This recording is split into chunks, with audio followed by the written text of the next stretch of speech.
the entire purpose of affirmative action, set-asides, civil rights laws, laws that limit constitutional rights to freedom of contract, freedom of association, all of that was to make up for the legacy of slavery and Jim Crow.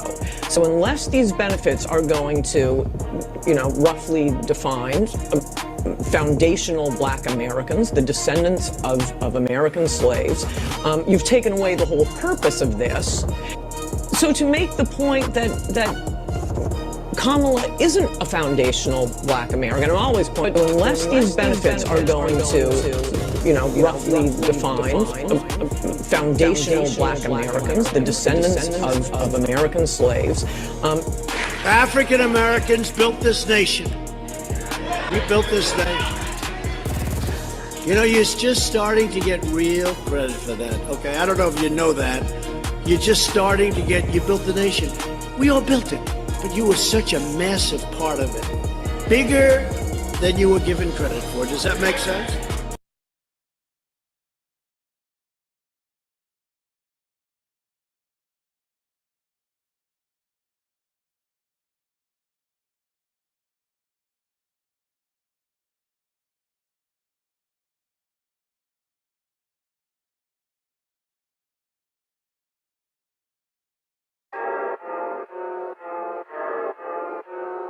That show me it's a shot.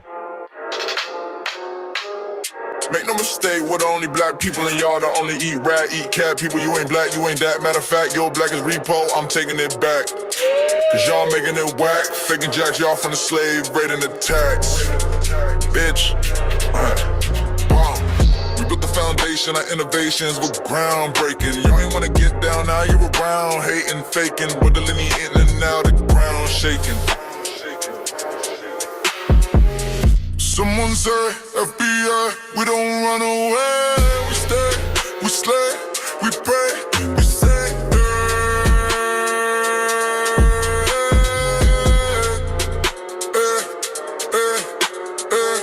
Someone say, FBI, we don't run away. We stay, we slay, we pray, we say,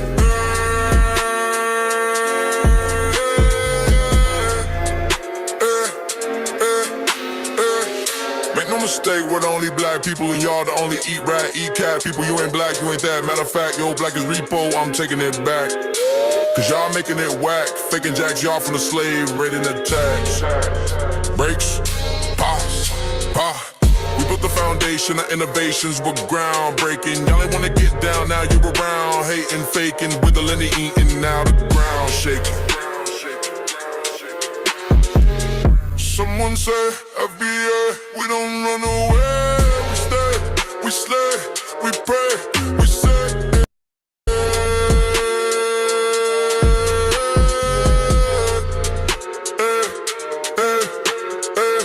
Someone say, FBA, we don't run away. We stay, we slay, we pray, we say.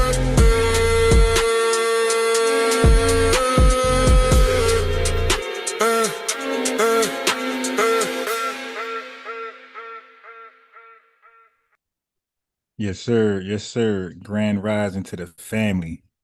Grand rising to the lineage. Grand rising to the supporters of the lineage family. You dig? Yesterday live was dope. Last night, a lot of folks didn't get a notification. I know it was shadow banned. I really contemplated about even doing that live. I know that there's some things that there's some things that AI don't want, algorithms don't want to get out. And the biggest one, or one of the biggest ones, obviously, is the immigration thing, right? That's a big thing right now. So now it's like there's evidence to show that we know about loud gentrifications where people with wealth, normally white people, come and systematically move Black folks out and replace them with, wealth. And people kind of can get that, like, all right, big bank buys out little bank. But what we don't know about is little bank buying out big bank. And that's what I exposed yesterday with the quiet gentrification with immigrants replacing us. Again, I'm over here in New Jersey, in the city that used to always be majority black. I'm like the only black guy like walking around. So I'm like, how's that possible? You know, you get it when you see a bunch of white people and affluent Indians and maybe even like Nigerians. They're known for education. Uh, they seek professors that pay, big bucks, damn near six figures or better. So that kind of makes sense. But I'm like, how are we getting totally replaced by people who pretty much got less education, less work experience? Like they're actually below us as far as like education and money. Like they don't have more money. They come over here, pretty much broke. They're fleeing their country, and then some are smuggling themselves here illegally or crossing the border illegally. So I'm like, how the hell are they replacing us? I'm like, yo, somebody got to be financing it. Like, there's no way that just can happen. So I just, researching one thing led to another thing, led to like, wow, like, you talk about open doors. You open a door and this door opens that door and that. I'm like, wow. So it turns out that our biggest threat isn't even like just regular immigrants. It was the undocumented immigrants. Like regular immigrants would take a long time to like quietly gentrificate us. The undocumented immigrants, because they're undocumented, they don't go through long paperwork processes. Like they get pushed right there because they're undocumented. They don't have any documentation to look over and verify if it's valid. So it was the illegal undocumented immigrants who pretty much totally gentrified us, like faster than the legal ones ever could. So I'm like, so they want us to fight for illegal who replace us illegally? Like, how does that make sense? Like, matter of fact, we should be talking about helping them protest. We should be protest. We should be all blue. We should be Blue Lives Matter. Shit, Ice Lives Matter at this point. The evidence showed them all the fundings that was for us are being quietly cut and reallocated to the immigrant class. They don't speak English, and it was beneficial not to speak English because now you gotta they protect certain places, right? And if you can't speak English, I mean, if you can't speak Spanish, you're not really welcome in their societies. Like matter of fact, a lot of the reallocation funds were for people who spoke little English, and then a lot of these programs were there for us to take advantage of, but there was no outreach programs to say, hey, everybody, look, this is here. There's programs, whatever you need to level up. It was the money and programs were already there. They were just docile. They're sitting there when nobody really knew about them like that. So when these immigrants came over here, especially the undocumented ones, those same programs, because we don't speak Spanish and because there was no real incentive for them to speak English, guess what they did? They did an outreach programs push those programs that we didn't take advantage of because we didn't know about them. Their outreach programs pushed them broad daylight, but guess what? In Spanish. So we're looking at signs, looking at flyers, and we can't read it. And those flyers and banners is like telling them, hey, come over here for this loan, for this grant in Spanish. So like that was crazy. So yeah, a lot of that FUX stuff was going on. Yeah, man. So we see that we are really enemy number one. Like it's crazy. But check out that live yesterday. You were really, that was just like a synopsis, but check out that live. I think I might put that in the PDF I'm making for. And the PDF is not going to be 10 pages. I'm sorry. It just can't. I try to make it light and without compromising the information. It's just impossible. So all I would say, you get a PDF. Maybe I'll just put the chapters in there so you know what you're reading and you know what you want to read. I'll just do that. I'll just put like chapters and titles of what is in this. And maybe I even, I'll show a chapter, title, and pages that cover that thing, and the next one. Like I'll do the content in the beginning. I'll do something funky where you read exactly what you want to read, but I gotta have all that in there. All right. So with that being said, Diaspora Wars, usually this is something immigrants want to talk about. Melanated immigrants want to talk about Diaspora Wars. That's not really what we care about. We react to them, but I'm talking about panels and sit downs. This is something they do. But when Unique called in to tell us about government contracts, things like that, this is what he was talking about. So I found something similar. Well, not exactly what he was talking about. This is an example.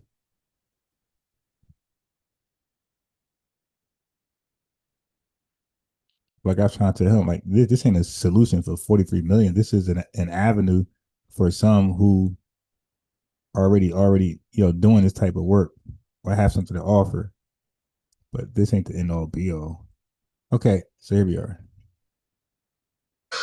It's not often you meet a 21-year-old with his own autonomous drone weapons manufacturing facility, but this is Ethan Thornton, and right now he is rethinking the future of warfare with China top of mind. It's not hard to look at China's dominance and realize that we need to be working very, very hard as a country if we want to maintain relevance. And while China has been putting on quite the show of military might, when it comes to scale, Thornton imagines a very different alternative than the high-tech, sophisticated U.S. arsenal that we're all used to. One of your missions seemed to be trying to imagine what warfare is going to look like, not in 10 years, but in 20 years. You're 21, so that's literally a lifetime for you, and yet not too far down the road. How do you see the future of warfare in 20 years? To me, what's most concerning is you can look at ultra large scale strike with very, very cheap assets. So if you can find a way to get very small, like $400 to $1,000 drones by the millions above populated areas. Let me just try to visualize that. So millions of these very low cost drones descending over a populated area. What you'll see it used for is taking out all of your cell phone towers, taking out all of your high voltage power transformers, taking out your cranes and ports, like essentially just stopping your industrial machine. His company, Mach Industries, received a Pentagon development contract and has already raised hundreds of millions of dollars to think outside the military-industrial box. And that means churning out as many cheap, deadly drones as possible. The kinds of systems that have transformed the modern battlefield in places like Ukraine. But before drones... But the bottom line, he had a private company, and he had obviously he offered his services to the government, got a contract, right? Obviously the government like, hell yeah, what you got going on, we with it. That's kind of what Unique was talking about. But I didn't like the way he pitched it because it felt like he was acting like it's the end all be all. I'm like, yo, everybody's not going to be an entrepreneur, bro. Matter of fact, the bulk of us will never be entrepreneurs. We'll never be businessmen. We'll never have a product and service to solicit to our community. The bulk of us will just work. Matter of fact, for those who can get these government contracts, for those who have a product and service to offer to the lineage, the bulk of us will be your labor force. You dig? So you ain't gotta go hire no illegals. All right, so I just found that video. It's interesting video, but it's funny because it came right up. All right. Okay. So I want to go over one Diaspora Wars sit down. It's like 5 minutes. Haven't watched it, and I want to see what they are talking about. So let's make this a priority. It's only 5 minutes. Maxwell Jenkins. I'm gonna do a roll call in a second. After this 5-minute sit down. I haven't watched it, so it's a real live reaction. Asian, Mexican, whoever you are, if you come here as an immigrant, you're literally coming and benefiting and prospering on the backs of what Black people, what Black Americans did in this country. Like any benefits that we have that anybody else can get is because Black Americans put their foot out and they drew a line in the sand. Okay. You know what I mean? So I think that, okay, yeah, there's some trauma there, but chill out. If you're so mad about it, go, just leave. Damn. You know I'm just saying, but like if you're that mad about it, leave. But isn't that what they say about us and racism? Yeah. But see, this is the difference. We didn't come here. Right. So these false equivalencies be pissing me off, man. Isn't it what they say about racism? But she about to cook. I ain't gotta say it. We were, yeah. But just saying, but like, if you're that mad about it, leave. But isn't that what they say about us and racism? Yeah. But see, this is the difference.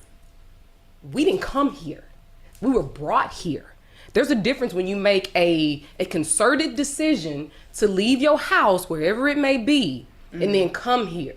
That's the difference. So anybody trying to make a comparison, I'm going to call you stupid for one, because they're not the same. We have to compare apples to apples and oranges to oranges. It's just not the same.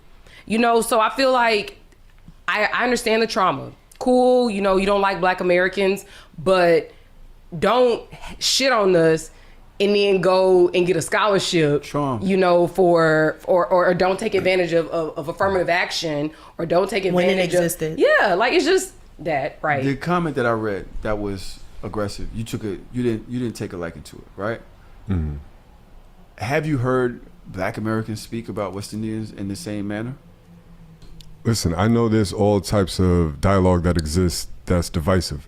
There's all types of opinions that you could grab from that's divisive, and it's not going to help anything. So I don't focus on that shit. I focus on intelligent discussions. I focus on solutions and coming together. And okay, so let me add to it. She kind of, you know, just brushed over, but she did the best she could. So the difference is we were brought over here involuntary. So you can't bring somebody over involuntary. You can't, have a system like that bring you away from where you resided, thousands of miles away on ships that you don't have to get back, and then treat you like garbage. I mean, like no laws, work you 24/7 around the clock. Then say if you don't like it, leave. Like that. Okay, you can't compare that to people who voluntarily cross the border legally or illegally for better opportunities. Okay, then feel mistreated, feel exploited, and somebody say, if you don't like it, leave. That is literally the case. I came over here voluntarily, legally, illegally. If I don't believe the grass is greener, I can leave. I came over voluntarily, I can leave voluntarily. That is different than somebody being brought over here against their will, force them to work, change their culture, language, block their means to get back, and then say, if you don't like it, leave. After they use your labor, and then on top, after they use your labor to build their world. It's like, nah, it's not how that's gonna work here, buddy. At the end of the day, yeah, I could point a few people out that say certain things, but I'm talking about, like, what's the real intelligent discussion about coming together and understanding what we have in common? We could talk for days and years about what our differences are. And there's so many differences. There's differences between this block and the next block. But we got more in common than there's different. So if there's a race war, if there's something serious going on, you put your differences to the side, especially when the entire world looks at you as Black. I remember after the George Floyd situation, when there was that couple of months of Black pride going on, I remember walking down the block and you see a Black person, you like, yo, what's up, man? Like, you speaking, everybody, you agree. I don't care if you see the black label is so confusing for those who misappropriate it. All right, I tell you exactly what Black is, what it ain't, and how it's being used differently. When you come to America and you identify somebody as Black, you're not talking about their skin color. You're talking about their ethnonym, right? This is who they are as a people. It's not just what they look like or what their melanin expression is displaying, right? No, that's how they look at Black. But if you're coming to our country, you might want to know how we use Black on a day-to-day basis and politically. It ain't what you believe. It ain't how you use Black coming from your country, your world perspective. So I think that's first and foremost. And with that being said, what he just said, if we walk down the street, we see somebody looking like us, they ain't Black. They just look like us. And there's no problem with just, giving a handshake, a head nod, or saying grand rising to somebody who look like you. That's probably not necessarily you. That's okay. You don't have to be necessarily me to shake your hand or say grand rising or give you the head nod. Sometimes looking like us is enough, is enough. But don't mix that up with you are us. No, you're not. You're not like us in that fashion. If I look at somebody that looks like me and I get a head nod, whatever, that's okay. You know what I mean? That's cool stuff to do. You dig, but whatever they are, let's say Trinidadian, I'm just shaking hands or nodding my head or saying Grand Rising to a Trinidadian that looks like me. But that don't make them black. Now, I know it's confusing to some, but I got videos, going over that. Haitian, if you Trinidadian or African, it's like we black people. And no, we are melanated people. We are people that look similar color-wise. Yes. But we're not black people. It's only one black person. And like you said, there's a Trinidadian and a Haitian. That's like saying a Haitian see two people who look like him and then say, hey, look, there's Haitian people. I mean, he can think that from the surface, right? But once he say sac passe, we just be like, good morning back to him. He knows, okay, they're not all Haitian. It's just like us. When we say good morning, you say sac passe, whatever, we know, okay, everybody ain't black. That person's Haitian, but they still look like me, and that's enough for me to shake hands, Grand Rising, nod head. So I'm not saying you can't speak to them or treat them a little better, like as far as, hey, that's one of us. You can do that, but just know that they are who they are and you are who you are. And it's okay to build alliances from that standpoint. We don't all got to be the same thing to build an alliance, to be cool with people. You can be different. Like you can be cool with a Spanish person, white person, and guess what? They're not like you. They're different. So this Pan-Africanist mindset that we all have to be one to get along is just idiotic to me. That's the way the world views us. And if we don't view ourselves like that, we're just divided for no reason. Divide and conquer is like the number one law in... Oh, boy, bro. Divide and conquer works when you're dividing people who were one prior. In how to oppress people. You know what I mean? And we've fallen for the shit. And then when we're feeding into it with divisive conversation, I don't feed into that conversation. I don't play into it. I don't want to repeat it. There's so much other positives to focus on. I have a question. Yes.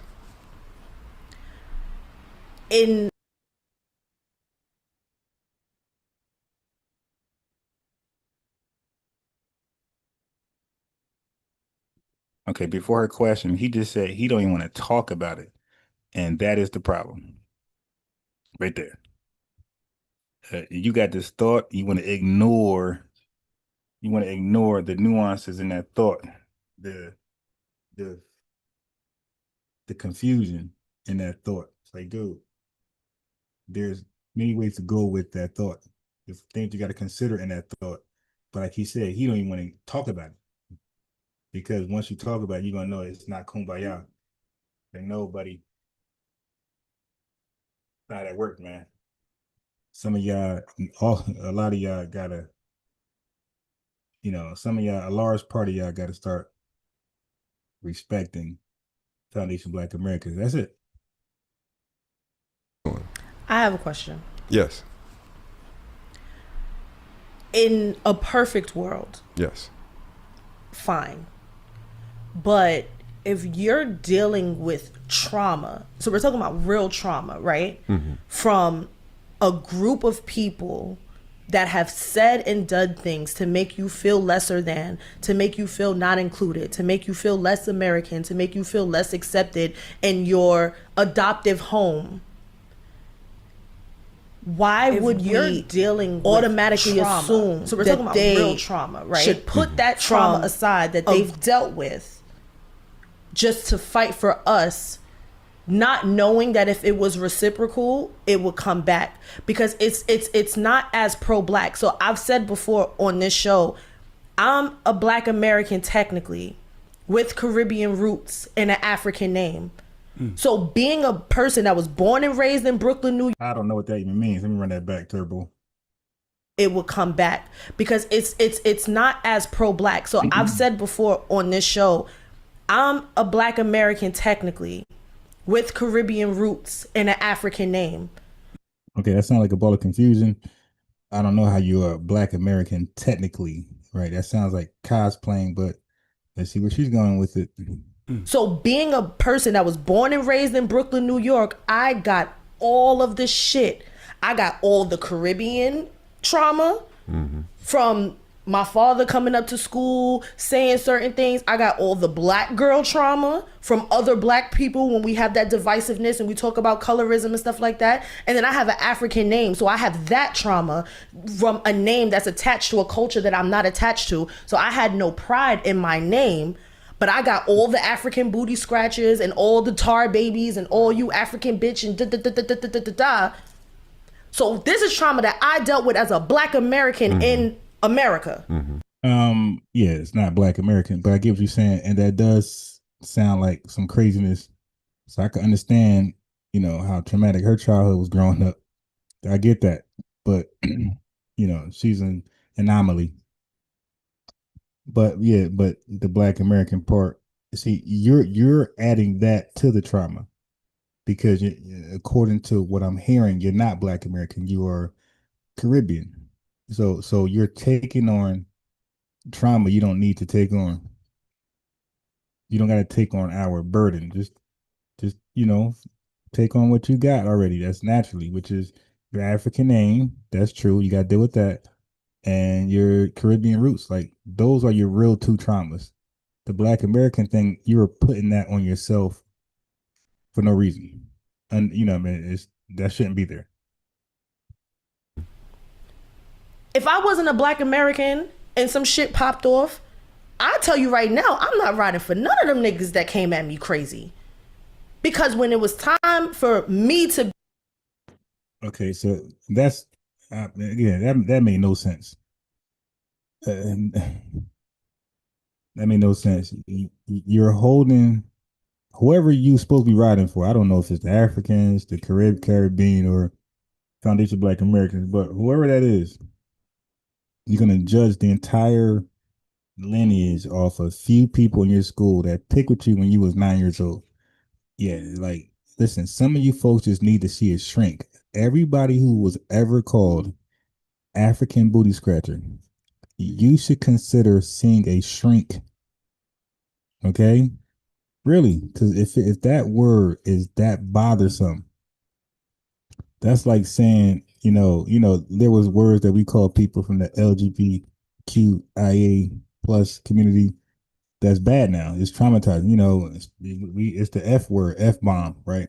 FAG bomb. Like, so you can see them being triggered by that word. You can see like some Jewish people, or you can see us with the NIGGER. That's triggering. If you're trying to put African booty scratch on that level, I mean, I don't know what to say.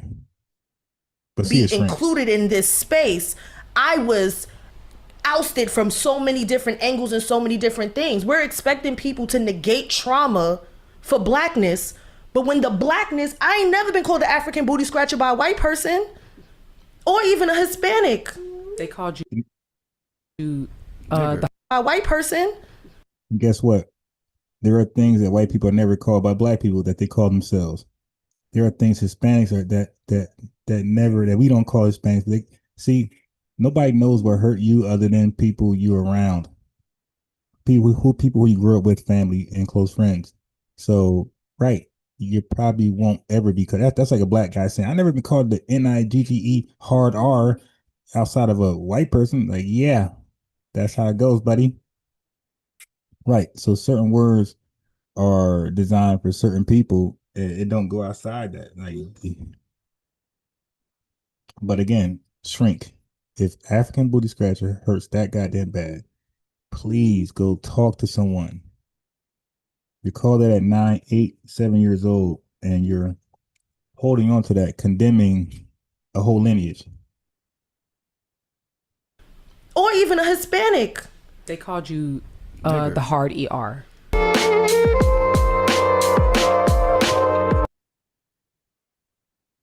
Or he's passed away. So I like that. She said they called you the hard ER.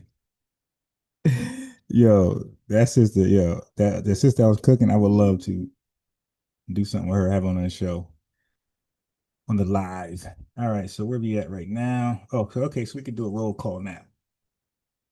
All the love in the building. Well, I don't know if there's any love in the building. Let me see the likes first. Then I know there's love in the building. Now I do want to say this, family. I do want to say the night crew. Yo, listen, I'm not capping. The night crew, I never got to say like the video one time. The likes are always matching with the live viewership. Always. Okay, we are always behind. We got 90 likes and 160 people watching. Come on now. Like I said, we're 70 missing, but the night crew, it don't matter if it's some nights we have 138 people live. Like facts. And it'd be 138 likes. Like I hardly ever gotta say like the video that late. But like the video, and let me give a roll call. So we got Let Shawty See, we got Power Players Magazine, the original, we got The Mandalorian, we got Renee in the building, we got Mesh in the building, we got Felice Cox in the building, Claude Zandam, we got Pinky Wells in the building, Jesse Paris, aka Shay, and Kruma. I got your name right. We got Ray Ray, Salita Marie, Aspiring Heights. We got Nonique Earlsons. We got Shabazz, American Freedman. We have Orange Cold, Kilgore B1. We got Toriano 3. We got Ron, I Am R&B, Blakely McGriff, my fault. McGriff, Renaissance Woman in the building. We have Jeff Freenon. I don't know if you're FBA or not, but you need to let us know because you might get a wrench if you're FBA. If you're not, you know what I mean? You cool. We got Born Enemy. We got Senku Ishigami. Yeah, I am FBA, but I was born in Canada. All right, so we got Drake in the building under the guise of Senku Ishigami. We got Golden Brown. We have Polo Styles, right? Polo Styles. We have, okay, so that's what I see right now. Who's in the building? Let me go back up in case somebody just came in the front door. MD Williams just came through the front door. All right, okay, so let's continue. Because of war, depending on where she is, and she's unable to provide for those children. So hold on, we got an announcement. We got Jacqueline Johnson in the building. She says, hi, I'm FB all day. Well, we got Fair Use in the building. That's a cool name. Maxwell Jenkins. Let me give Jacqueline Johnson, Quentin in the building. Grand rising to all y'all. Let me give Jacqueline Johnson a wrench, a lineage wrench. Make Jacqueline Johnson a moderator. We have Shut 22, B1 to you. And we're ready. We're shutting down Diaspora Wars. That's what we're doing. That's a crime to steal. But you're saying that it's Negroized, and because that's what they're doing. But you're not looking at why those things are happening. And I think you just demonize. I'll explain what I mean. After you're done, I'll explain what I mean, ma'am. We got Yashar Napash in the building. I see you. And yeah, where did my okay.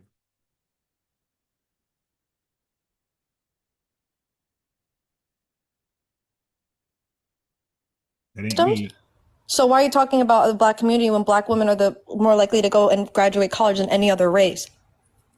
Okay, I'll respond to that too. Are you guys finished? And I'll respond to everything. Okay. Okay. Now, it's interesting because it's a crazy thing. I'm not even going to get in. We got I just seen a name. Oh, there we go. FBA Duval JT in the building. Bantu Mandinka in the building. Grand rising to all. To the whole thing, but about the women being educated, that mean that is true, but other people still respect criminals more than they respect those that are educated, and women are more attracted to men that are criminals than the ones that are educated. So that's step number one. Okay, that's projection, and there's no poll. Like Tether just make up stuff. Like, dude, what poll did you get that says that? Like, stop. But we can show in your homeland, criminal behavior is definitely championed. For example, in Nigeria, they don't see scammers as scammers over there, like a bad thing. They see scamming as something aspiring to be scammers, and scamming as something aspiring to become. That's heavily promoted in Nigeria and India. So y'all criminal behavior is promoted and encouraged.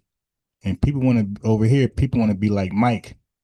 But over there, people want to be like a scammer. Big difference. Now, hold on. Let me respond before you say something else. Let me answer all these questions and let me respond to Twins Maker. Now here's the thing. African Americans are the richest black people in the world. But the reason why we remain poor is because we refuse to shop black. Trust me, I know how ignorant and disrespectful African Americans can be pacifically. Okay? As a person who's living in America my whole This dude said pacifically, a damn ocean. Dude, it's specifically. life, we're some of the most violent, some of the most cruelest people I've ever seen. To what? Life. Hold on. Let me finish. Let me finish, please. Real quick, I'm sorry. Real quick, guys. Real quick. Mod talking, guys. Mod talking. Real quick, brother. A couple of times I've heard you just kind of like speak down on Black Americans. Even though you're Black American yourself, we're all Black people here, and I understand we all have in our respective communities the things that are viewed as quote unquote negative or as things that we shouldn't be doing, like respectability politics. You know what I'm saying? Like I understand and I respect that. Right. But what I'm saying is, brother, if you can just be a little kinder to yourself, to our brothers and sisters in the chat. Because I'm gonna soften up a little bit. Yes, please. Because yes, we have to be hard.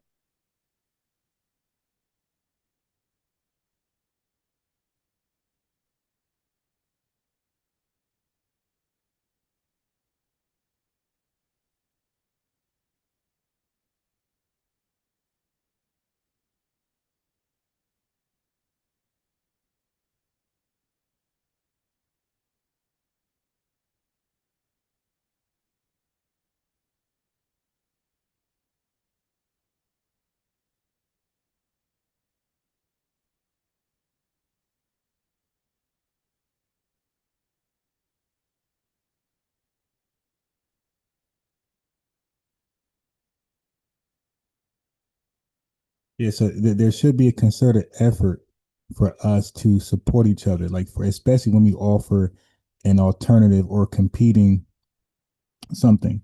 Like we are some of us are still boycotting African salons and African stores, period. So if there's a competing FBA's hair salon, you should really support that and let them know that's why you're there and you expect to be treated, better. Let them know, hey, I'm not leaving the African salon to come to the FBA salon and get treated the same way. Like I want to be treated like a queen over here, as you are. It's your money. Like you're the one spending money over there. So you make the demands. They say, how you think when we get our haircuts? When we go to certain barbershops, man, we go in there, they cutting our hair. We tell them, oh, nope, you're not done. She's right here. This ain't, they give us a mirror. Nope, I'm this over here and hey, fix that right there. That's how the average man does in a barbershop. And we expect like certain conversations. We expect the TV not to be so damn loud. We'll tell them, hey, man. So yeah, certain behavior. He's eating chips, trying to cut our hair. Oh, no. Dude, finish your lunch, wash your hands, and come back to me. Something like that. Yeah. So there's nothing wrong with demanding respect and telling people how you want to be treated when you're spending money in their place of business. So you don't just go to it because it's FBA and, you have a voice when you're spending money.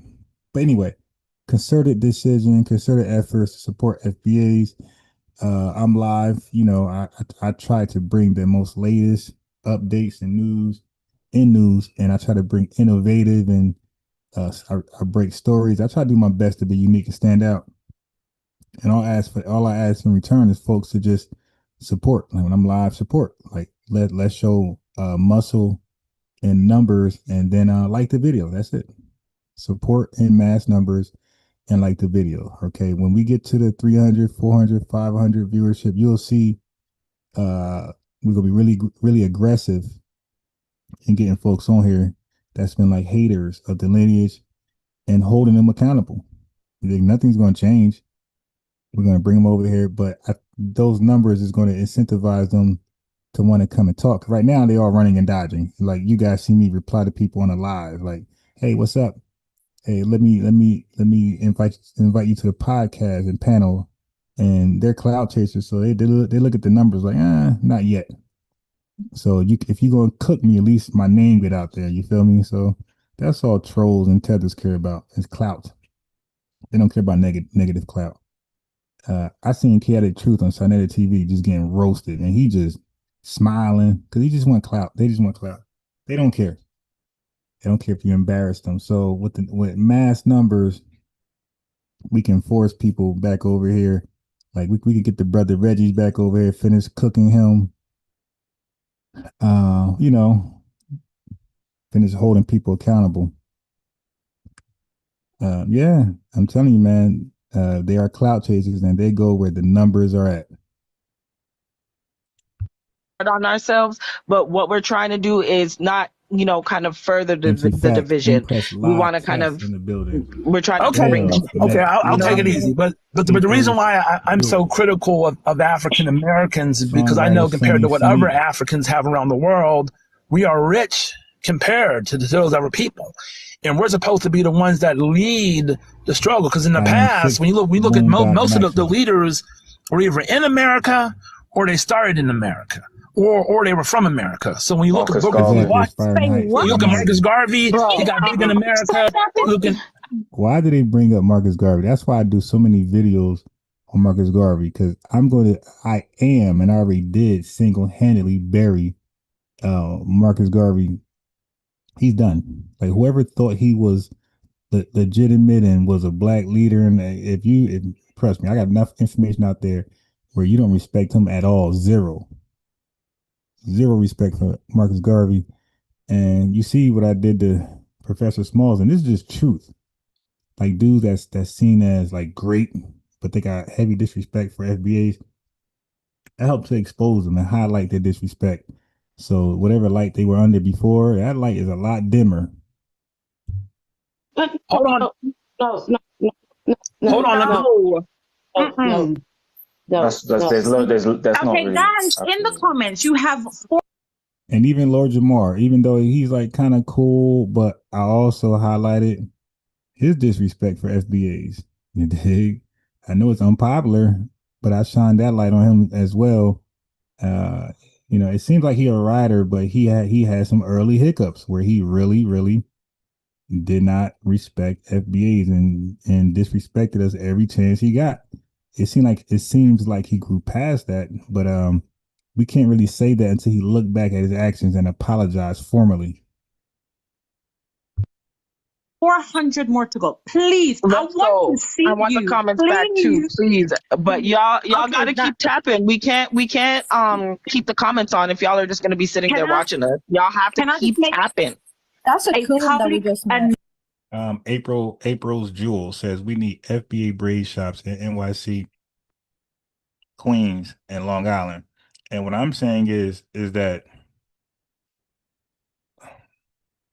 folks need to talk like in group chats and say, hey, I'm planning on open up a braid shop in Queens or NYC, Long Island. Who's gonna travel to support it? You feel me? You get about 50 people pledging like, hey, as long as the work is good, maybe you can show pictures. Hey, this is what I do. I'm official. Here's my pictures. Here's my Facebook or IG. And as long as people can appreciate the work, I think people should really go out their way to make an FBA business successful. You think this is kind of where we headed at.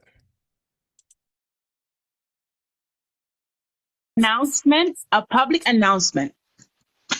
Under no circumstances does any of the fire squad members or I guess the panel agrees with any of that bullshit that just was said, because it's not fair to, I don't get, like, that's wild.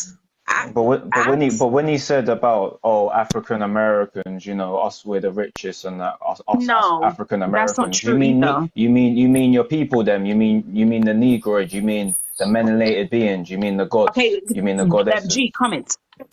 Like, Yeah. Come on, man. And all the leaders come out of America. That's not true either. So like you're down. That's not what I said. That's not. Hold on. That's not what I said. No, let me finish. You did say that. No, I said a lot of the leaders came out of America. But let's not talk. Or they were in America. Like we look at Kwame Nkrumah. I would like to talk about. You look at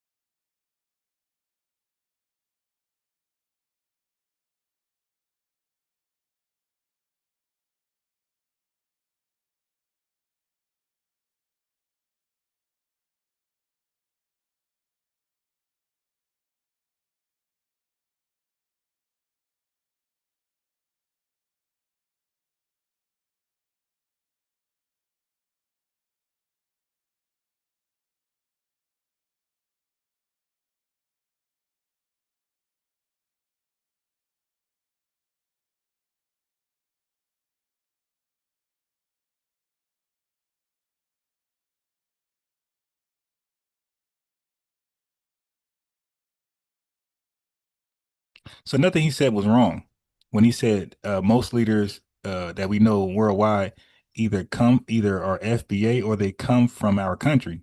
So he pointed out, or somebody pointed out Garvey, even though he's the biggest scammer, but he is seen to some people as a leader, and he got stamped by a lot of FBAs. Stokely Carmichael, you know, they brag about him.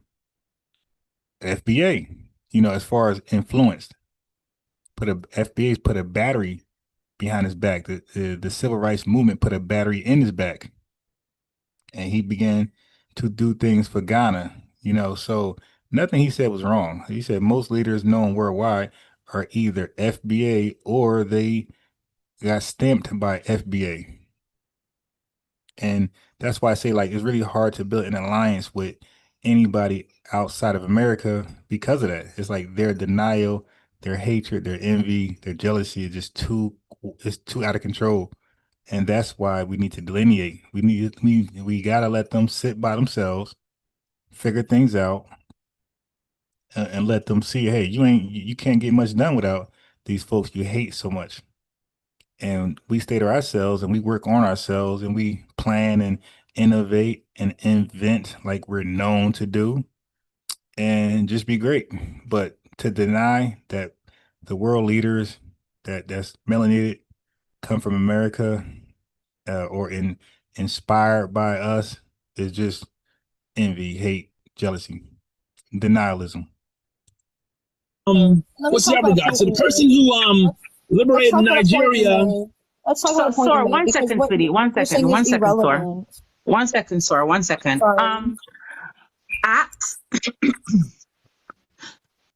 And panel like these are another example why they don't work. People just keep talking over each other because they want to talk. Real simple. They just want to talk. And they're always unorganized and chaotic. So it's just a ball of confusion. I don't want to be disrespectful to you, so I'm not going to do it. I think it's really important I understand that this might be your, like, this is your view and this is your opinion, but it is damaging because you're just lumping everybody. You're not saying there are some, because surely you don't believe that every American woman that is educated likes gangsters and people that harm other people. Surely that's not your belief. Like, there are I never said that. No, but you're not even saying that. You're not. You did say are that. saying that. You are saying that. No, Yeah, I said that. I said they're more attracted to those type of men, and they are. It just is what it is. I mean, I'm not putting. Do you mean like younger girls though? When you say that specifically, do you mean Well, like mostly younger girls, but Why you know, but like in certain environments. Old. Why we're by young? Environments, like, is that what you mean? And yeah, that's what I mean. And you know, if I offended anybody, I'm really sorry. See, that's why, you know, folks avoid coming over here, because I'm going to ask, where'd you get that stat from? Where did that poll come from? What is that? Where'd you read that census from? Right. What experts came to that consensus? And that just shuts that up. It's like, yo, you're just projecting, bro. And then we ask again, where are you from? And then once he named his country, we're going to see a whole bunch of degenerates. They don't give a damn what country he named. If any country he names outside of, outside of Canada, UK, and America, if he names a country that's ran by mostly his people, yeah, that's a whole nother level of degeneracy. So that's why they don't like to answer the question, where are you from? No, what's your homeland? Don't say New York City. Where are you from? Where's your lineage from? Because they know what follows from there. A whole bunch of primitive actions. Like, don't you dare compare us to you. You eating mud cakes. You're smuggling bushmeat, bro.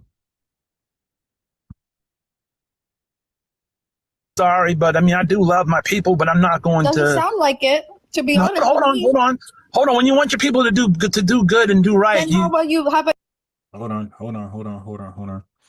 Hey, by the way, peace and grand rising to you, Devin77, Devin77 said, I won't call Garvey a scammer. However, I will say he's a product of FBA, not Jamaica. We developed him while Jamaicans threw him away. Okay. It's fair enough. But that's because you won't call him a scammer because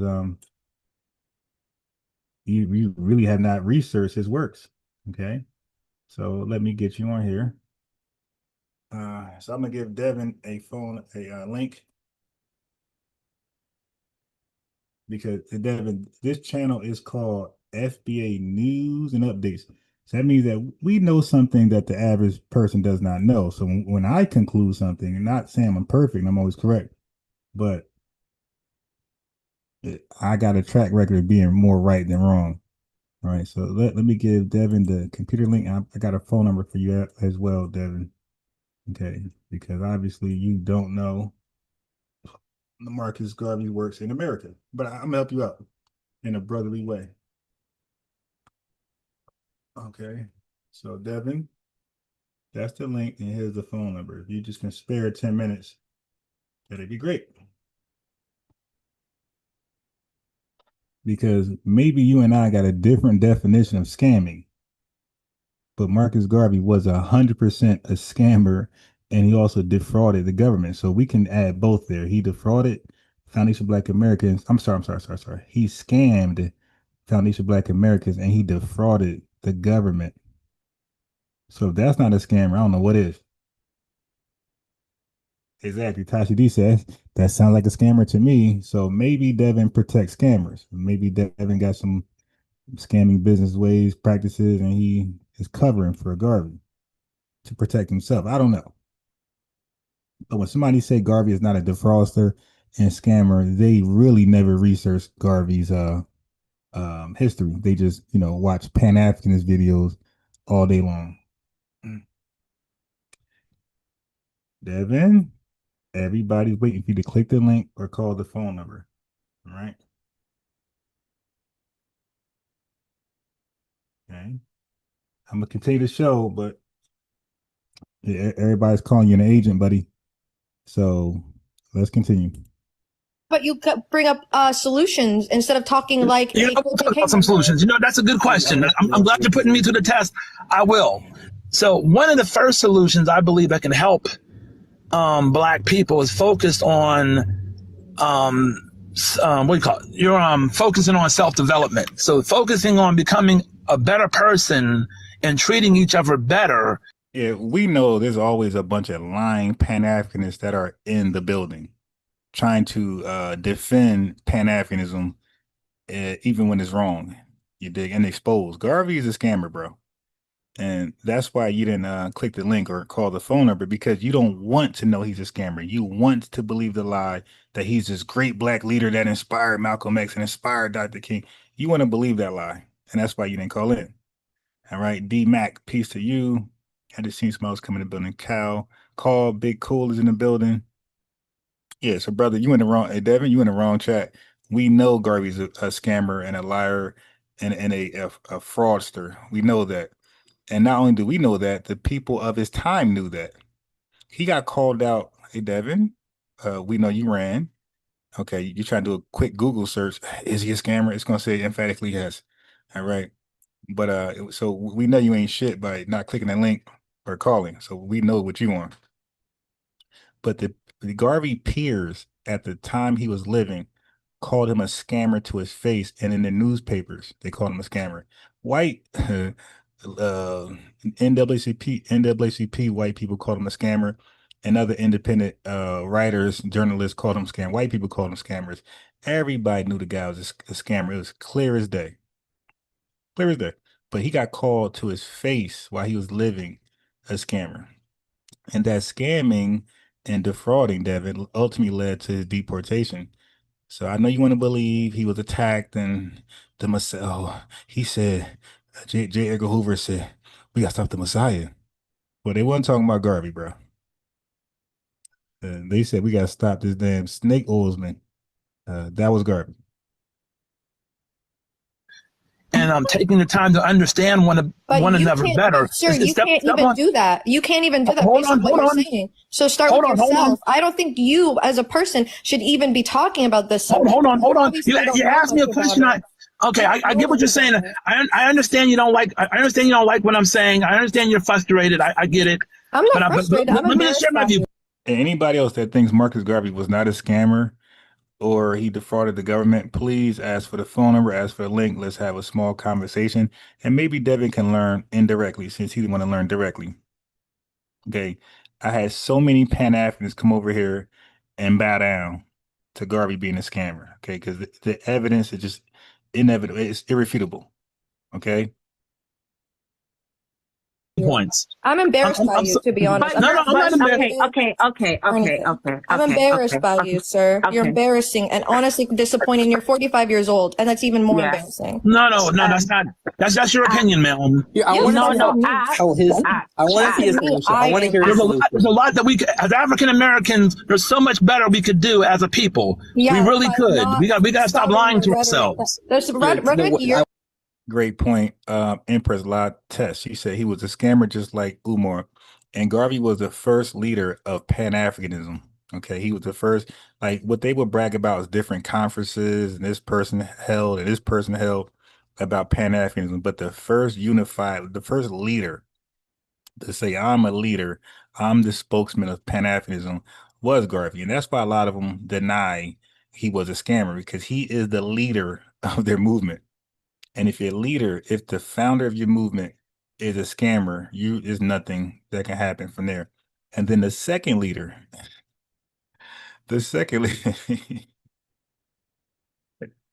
damn, Pan-African, y'all taking L's. Then your second leader is an alleged scammer, Umar Johnson, the Prince of Pan-Africanism. That's his name, Papa, the Prince of Pan-Africanism. And then they call Garvey Marcus Mosiah Garvey. So you got two leaders with two loud titles, and they both went out with not delivering what they promised, and they both went out on scamming allegations from their supporters. We're not talking about the FBI, CIA, or the Alphabet Boys. We're talking about from their own supporters. They were outed as scammers. I want to hear the solution. The rhetoric you're spouting is literally ridiculous. So let me get the solution. No. So the first step. So let me finish. Now I know some people ain't. Let me finish. We don't talk. You're not talking nonsense. Yeah, pouring up blood.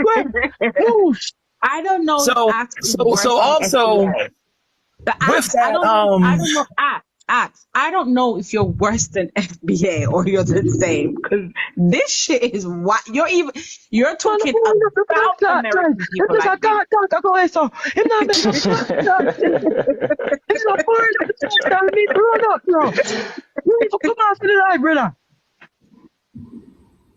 I don't understand, but okay, go ahead. Ax. Okay, so just say what you're gonna say, man. Just say. Yeah, let's give Ax the floor. We're not gonna interrupt you, and then just one mic. Yeah. So what I was saying is the first step is really focus on self-development. Oh boy, self-development, self-reliance, self-resilience, know thyself, everything but self-control. They never practice self-control. Even he's not on the panel. But the phone number is only for people who believe Garvey was a great leader in America and for Black people, and he was not a scammer. So the phone number is just for you guys that think Garvey is somebody great. Okay, great guy who was just done wrong by the FBI. Okay, that's who the phone number is only for. Don't call in unless you want to kind of defend Garvey.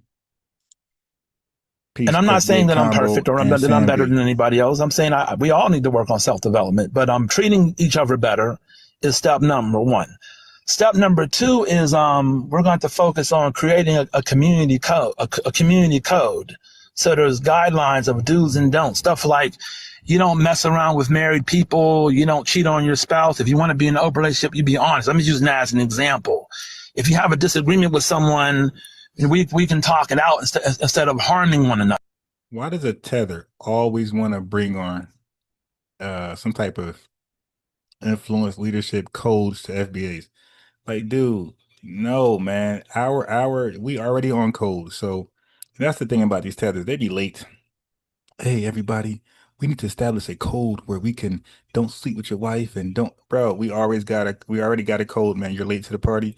It's called on code, and that goes without saying. That goes without explanation, my man.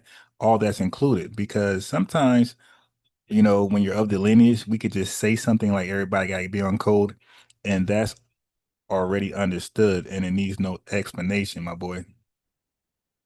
That's also FBA culture, to say something and it's already understood, and there is no need for an explanation. That's our culture. Never. So also we need to build council of elders in these communities. So when people have problems, we're able to go to the elders so they can solve those problems. But we need elders that are honorable. No.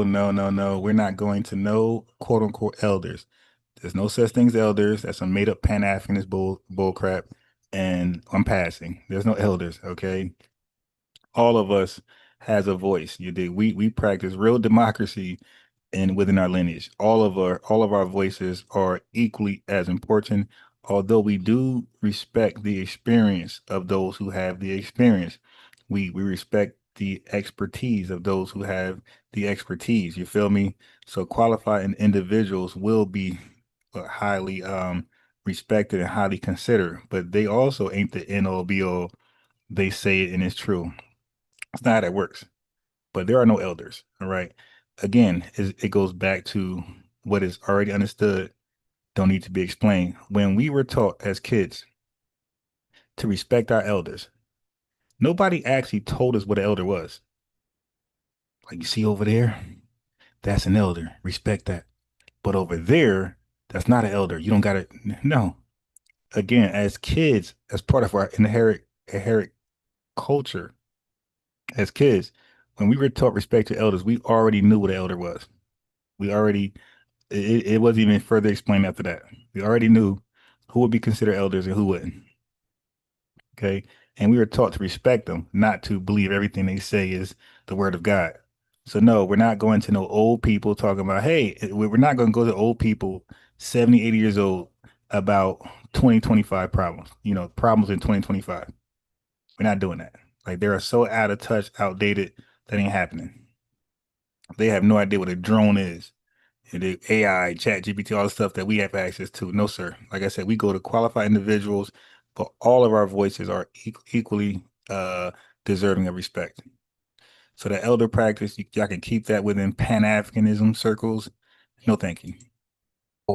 that can be trusted. So that's Disagree. I think if you're part of the elders, y'all sound dumb. So like, how about we don't do that? No. First of all, now elders that are honorable, that can be trusted. So that's Disagree. I think if you're part of the elders, y'all sound dumb. So like, how about we Yo, she said, I disagree. If you're part of the elders, you're dumb. Yo, she cooked them. That was a perfect response. See, that's another thing. People who have these weird anti-FBA ideas, they're usually older people, older men. So respect the elders. They're trying to include them. They're trying to insert themselves into that elder shit.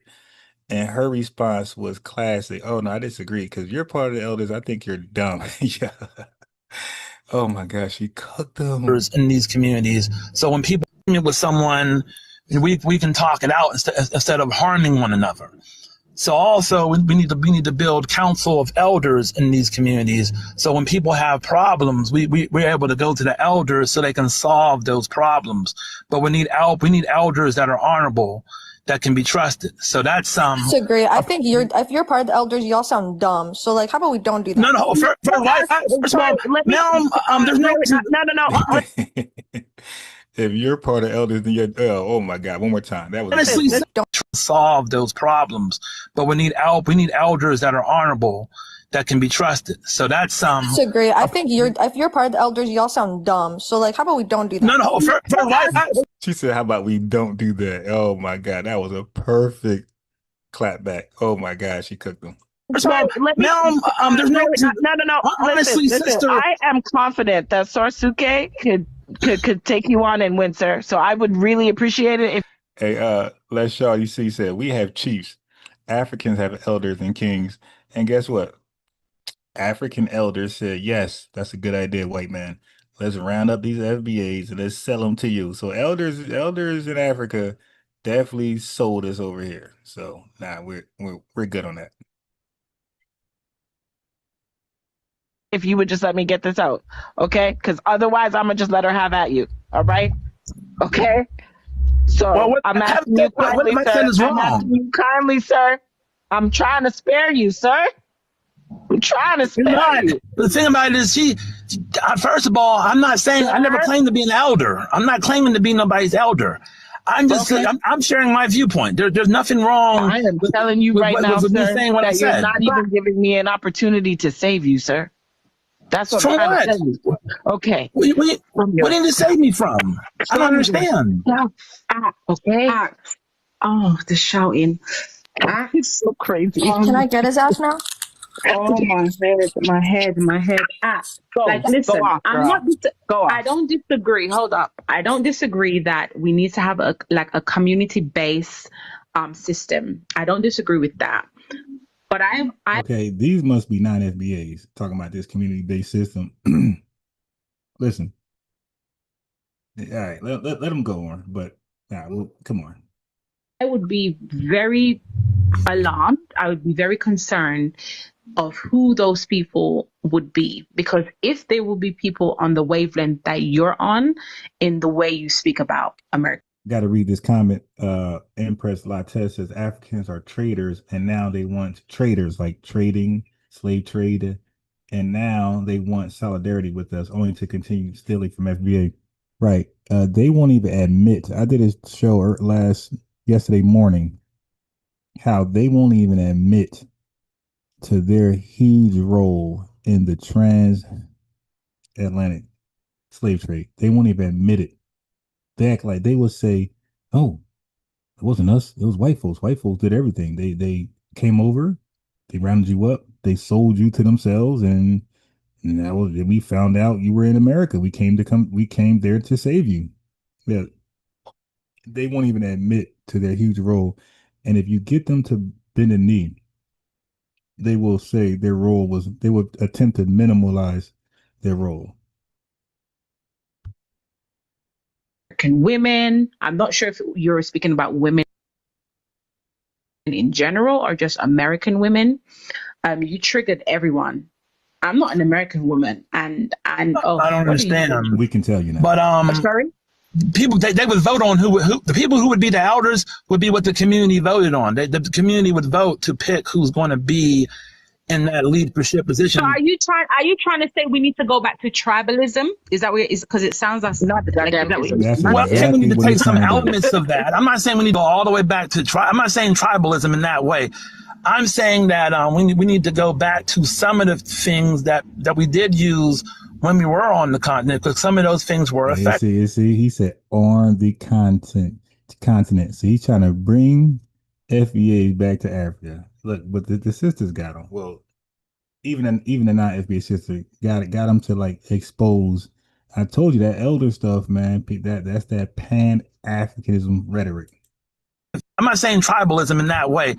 I'm saying that we need to go back to some of the things that we did use when we were on the continent, because some of those things were effective. That's all I'm trying to say. What book are you reading right now, sir? Diamond Axe, I'm going to ask you a question. What book are you reading right now? Are you African American? Are you Latino? I'm black. You can see him on his page. You got pictures of. Okay. I'm going to ask this again. Please, guys, give me an opportunity to ask some questions here. So, Diamond Axe, what book are you currently reading? Well, right now I'm reading a book talking about psychological warfare that was used against black people and others. But I read Booker T. Washington, I read Malcolm X, I read at least 30, 40 books about black history and about black culture. I have read and studied quite a bit. I don't know everything. What are the titles of those books? Up from Slavery, Booker T. Washington, Autobiography of Malcolm X, Opinions and Philosophy of Marcus Garvey, Miseducation of the Negro. Did he just say Opinions and Philosophy of Marcus Garvey? Yeah, he's done. I read a book about the CIA, and I can't think of all the titles off the top of my head, but I have read different books. I'm asking what book you're currently reading. Oh, it's a book about psychological warfare. Okay, so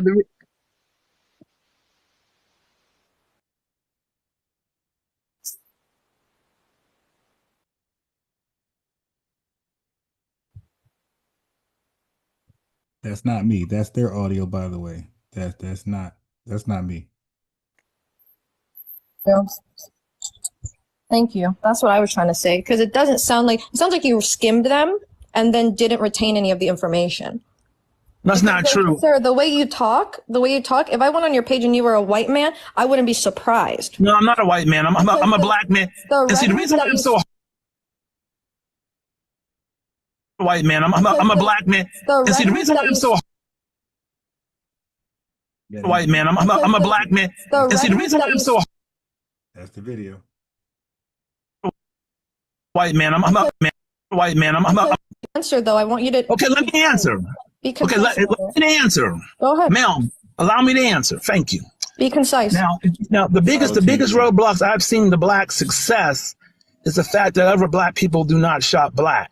That's not one. And also, the biggest roadblock I've also seen is See, they should ask, what book did you read that from? Because they were right. He didn't read those books. He just shouting out authors and titles.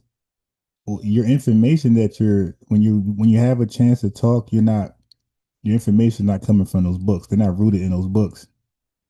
So you just said something retarded.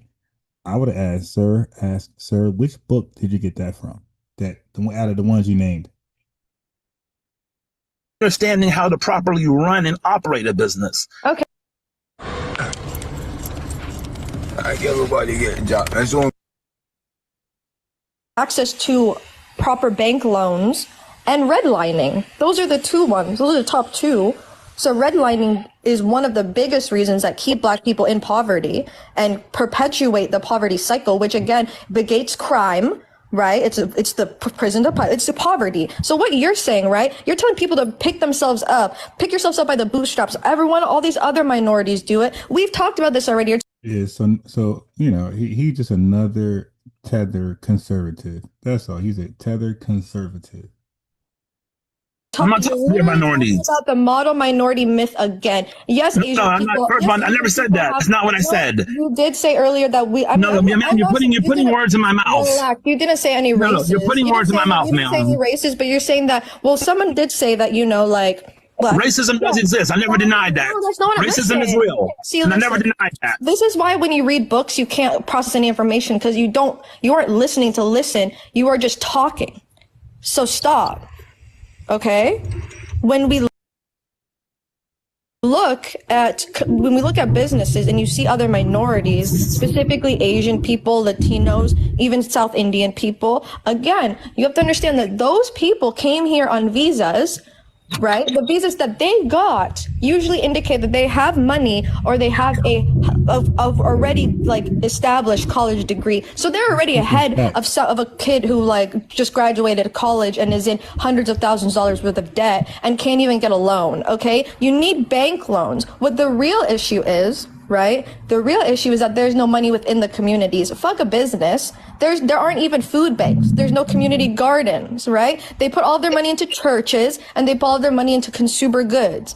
Even if there were businesses there, that's not helping. Sure, it might help the overall economy, right? So let me respond to what she just said. Not helping what the Source community. saying.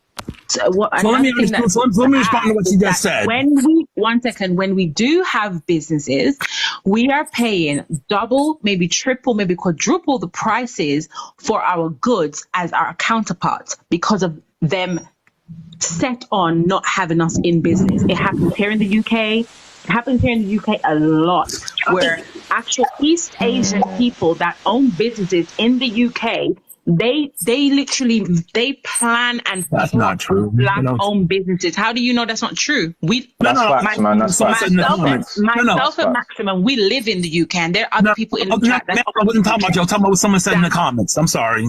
Okay, so that happens here in the UK, where they literally plot on Black-owned businesses. They rally up to stomp the growth of the business.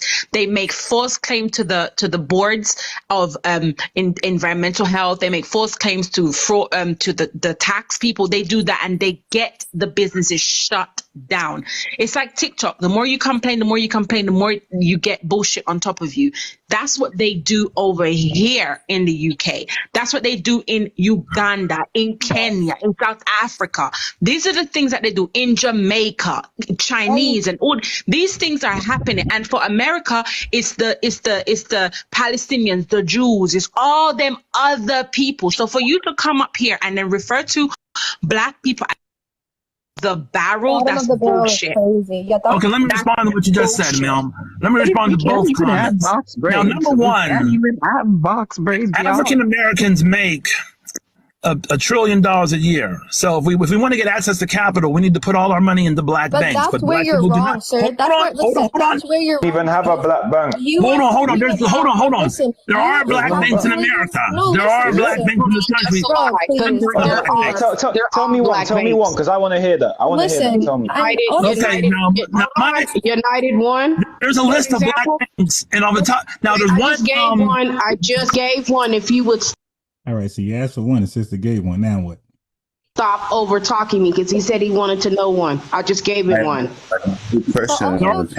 So if we were serious about anything, we would put our money all into black. Why is this guy still talking? That's why these panels don't work. Like they usually let one guy just rant and destroy the whole dialogue. Okay, so let's get to the next one. Let's judge this one. So I just had to go about. Hold on. And my research is on transnationalism. And what I study the connection that immigrants from the Caribbean, most especially from Haiti, continue to maintain with the homeland long after they had migrated to America, and in spite of the difficulties that Haiti has been going through for the past 40 or 50 years. My name is Zebulon Miletsky, Dr. Zebulon Miletsky. I'm an associate professor. That means I'm a tenured professor in the Department of Africana Studies, and also affiliated with the history department as well.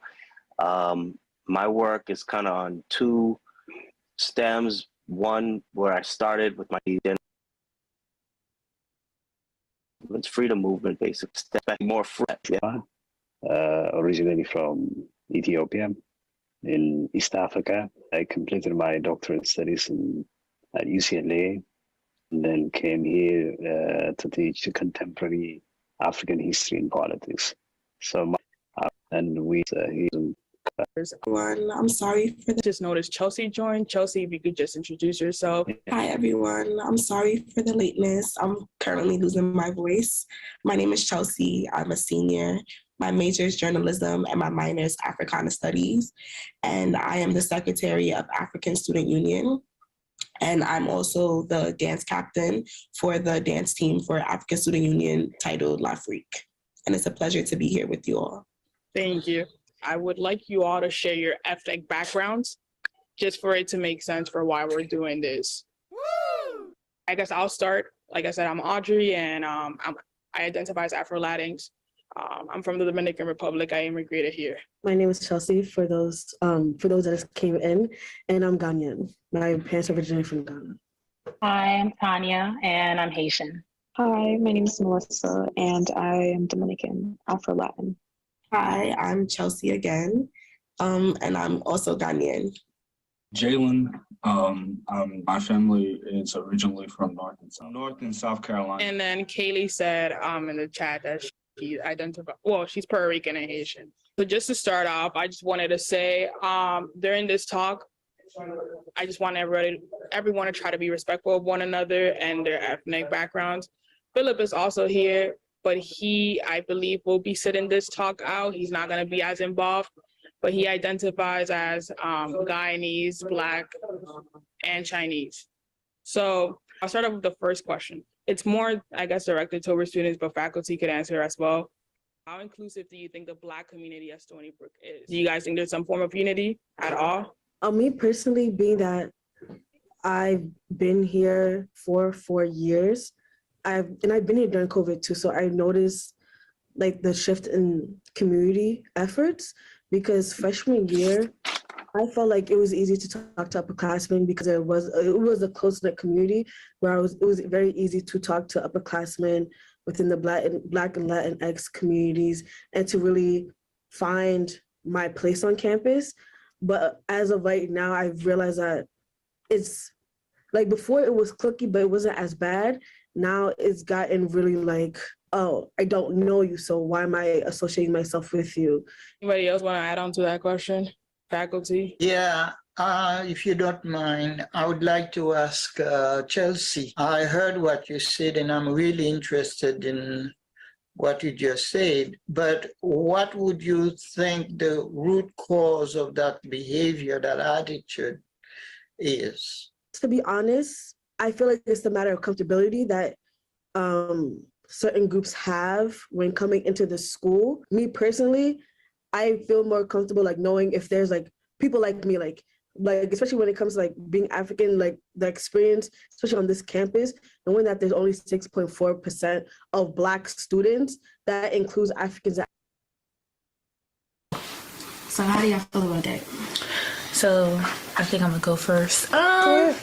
I feel like, again, I feel like I said this the last time, but my mom's American, my dad's African, so I really live like literally half American, half African, because I live majority with my mom, and then later in my adulthood, I started living with my dad.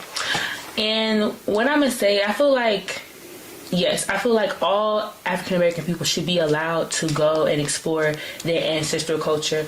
We have a culture here in America, Black people. We have our own culture here, but you should definitely be because white people do it all the time. White people go to Africa and they go and they explore the culture and they look and they see, and African people are so excited and they welcome them. So you should welcome people that look like you. Right. Even if it's from Jamaica, you find out your origins are you're Nigerian. Like anywhere in the world where Black people reside, they should be able to come back to where we were made and where we were created and explore their culture.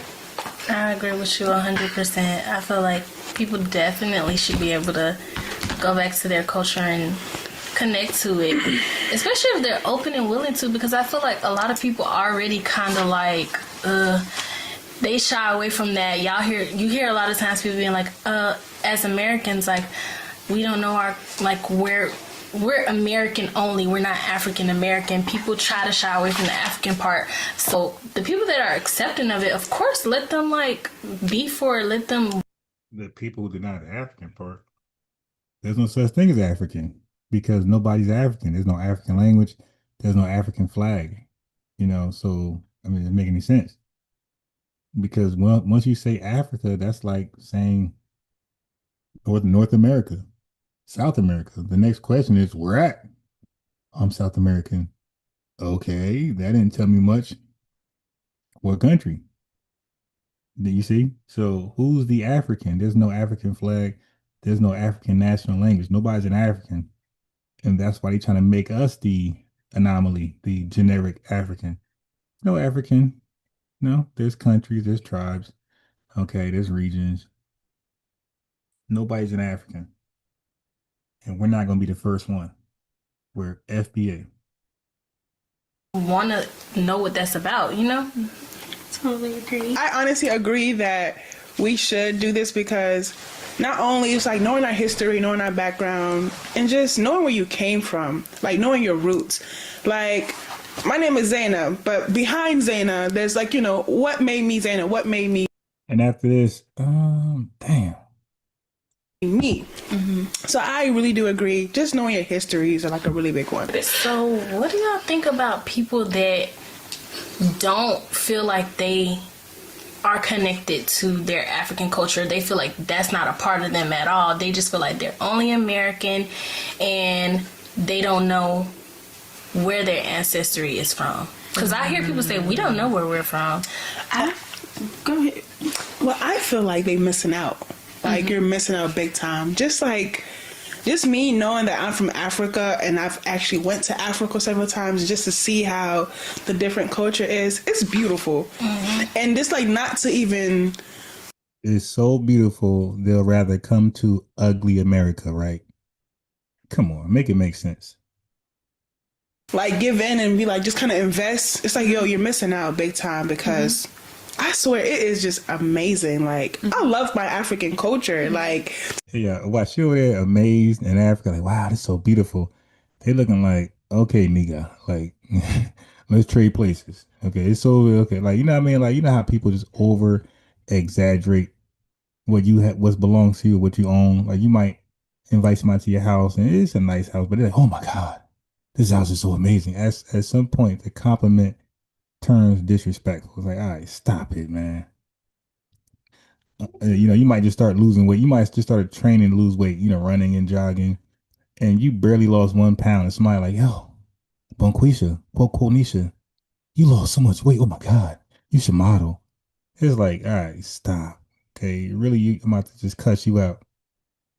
That's how Africans feel when we take ourselves over there and start just praising Africa. They're like, man, if you don't stop trying to gaslight me to stay here, man, I got my visa, I got my passport, I got my flight ready, man. Y'all Americans don't stop, and that ain't gonna work. I'm on my way to America, nigga.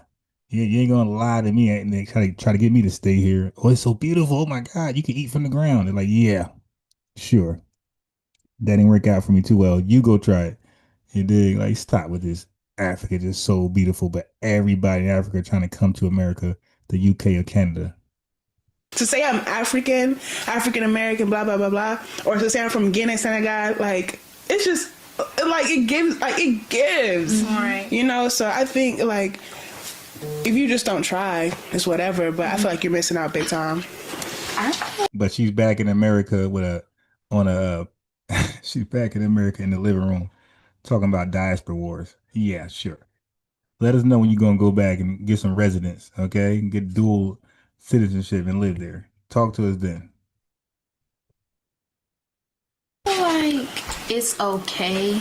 My thing is when the negativity comes into it where they're like, oh no, I'm not African or something like that. Like, I feel like that's, if you want to be African American, that's totally okay because it's a whole. No, we're not that either. Like, this is how lost they are. They having this diaspora war conversation. I told you, when they do this, when they have these conversations, they will rarely have somebody who identifies as FBA or ADOS or freedman on there. Rarely ever. They'll have somebody who's an FBA, but they like Pan-Africanist centered in thought. That doesn't count. Oh, what's he say? I feel like it's okay. My thing is when the negativity comes into it where they're like, oh no, I'm not African. So that's negative. To tell a factual truth, that's negative. To say I'm not African. Okay. Or something like that. Like, I feel like that's, if you want to be African American, that's totally okay. We're not trying to be anything. We are just who we are. If you're trying to be African American, no, we're just Foundation Black Americans. We're not trying to be it. We were born into that blessing. That's a whole new thing. Like, you have the right to say that. You don't know where your ancestors are from. You have a whole, like... Okay, our ancestors are from America, but go on. African American culture is a thing. And I feel like a lot of other cultures don't really accept that because, I'm not really into the culture, but I can't really speak too much on it. Like, it's very like, what is it? So shut up. Dysfunctional or whatever. And I feel like they take that and be like, oh, but what is y'all culture? It's all over the place. You got hip hop, you got the way people dress, like even down to like gold. It's definitely not all over the place. It's definitely organized like any other culture. Okay. Golds and hair and stuff like that. Like that is African American culture. So if you feel like that's what you want to do, that is totally fine. But also look into it. Like, don't be too shy to look into where you're really from. But even if you don't accept it, just... If she's the one saying don't accept something, you're the one. Okay, got it. Yeah, you're the one not accepting if you're of the lineage, you're the one not accepting your ancestors are from here. Like, nobody's in denial but you. That's only if we're hypothetically considering she's of the lineage. You're the only one not accepting something. Okay. You don't want to have that conversation about who's African and who's not. Okay. But your little control, your little control dialogue you got right here, that's cool. Matter of fact, let me do this.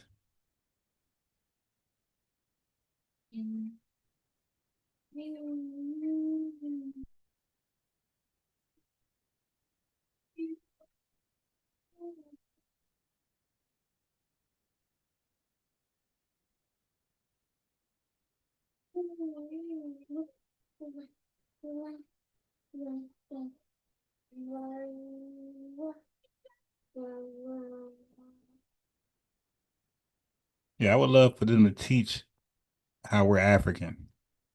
Just, find out. Like, it'll just be cool to know, like, oh yeah, I had a little sprinkle of this and a little sprinkle of that up in me. Yeah. I think we already know that from 23andMe. So yeah, you're not saying anything we don't already know. But it's a lot of other things too there. Okay. So are you saying every country in our 23andMe, that's our ancestors? Okay. So we should visit all those countries? I personally used to feel so offended.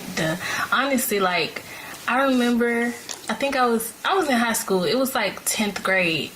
And I forgot what the conversation was in class, but this girl was just so adamant and just like the vibe that she was speaking from, she was just like, we're American, we not African. Like, oh, you see, and she ain't call herself FBA.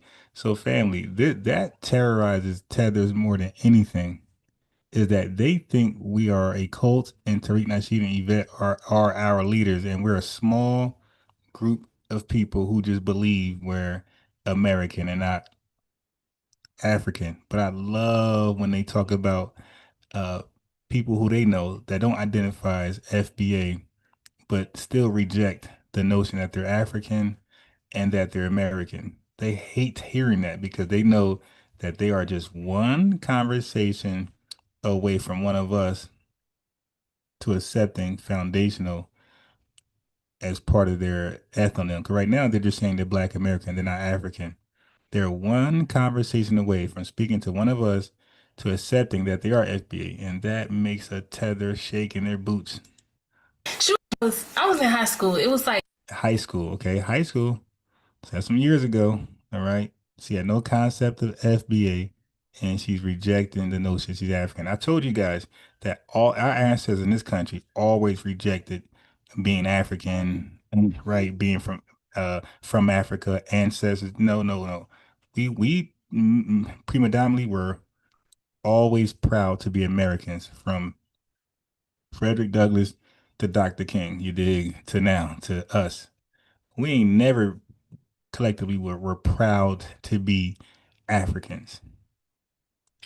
Like 10th grade, and I forgot what the conversation was in class, but this girl was just so adamant, and just like the vibe that she was speaking from, she was just like, we're American, we not African. Like, she was just going so hard, and I just remember being so like, you're from Africa. Like, that's just how I felt at the time. Like, you're from Africa. Like, slavery happened, and what? Africans sold us over here, right? Okay, so we're not from Africa. They sold us. We ended up in America going through our ethnogenesis, and as a result, we are not Africa. We're not African. We're not from Africa. We are literally from America. So, I mean, let's see her explanation. Maybe you came from Africa. That's you're from. She was just going so hard, and I just remember being so like, you're from Africa. Like, that's just how I felt at the time. Like, you're from Africa. Like, slavery happened, and maybe like, you came from Africa. That's just how it is to me. But I totally get what you're saying. Like, if that's what they identify with, that's what they know. They didn't come from there. Then that's just what it is. But yeah, I really used to feel offended when people used to like be like that. So I got a completely different whole like thing on this one, because I feel like in my heart, I don't think she about to talk crazy. Hey, we got the holy FBA Codex TV1 in the building. $5 lineage love support. He says, we appreciate your work. FBA stay on code. And I got something for you, by the way, brother. I thought you might like to see this. All right. I went on a troll page, right? And I said this in his comment section. His dumb self made it. He highlighted it.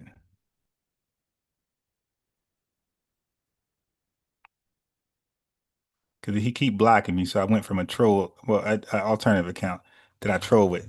So I said, Sabir, that was a great debate versus the holy FBA Codex TV1. Thanks for that dialogue, misspelling. I learned a lot, right? So I wanted to shout out you, though, the FBA Codex TV on his channel.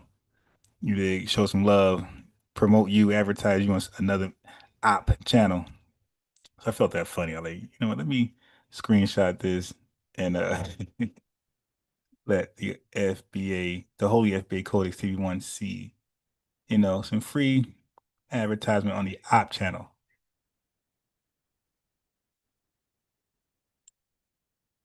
Any black person feels American. I feel like we live in a country where your race is your everything when you're black. So I feel like when they say, oh, I don't feel African, I feel like it has more to do with like race, even though we're all black. And it's like, because again, I'm gonna say it again, we're not American. You understand what I'm saying? Yeah. You could be born here and they're still not gonna see you as American. White America rules everything. So it's like, I think it comes from like just such a racial point, because in Africa, like, mine was the colorism.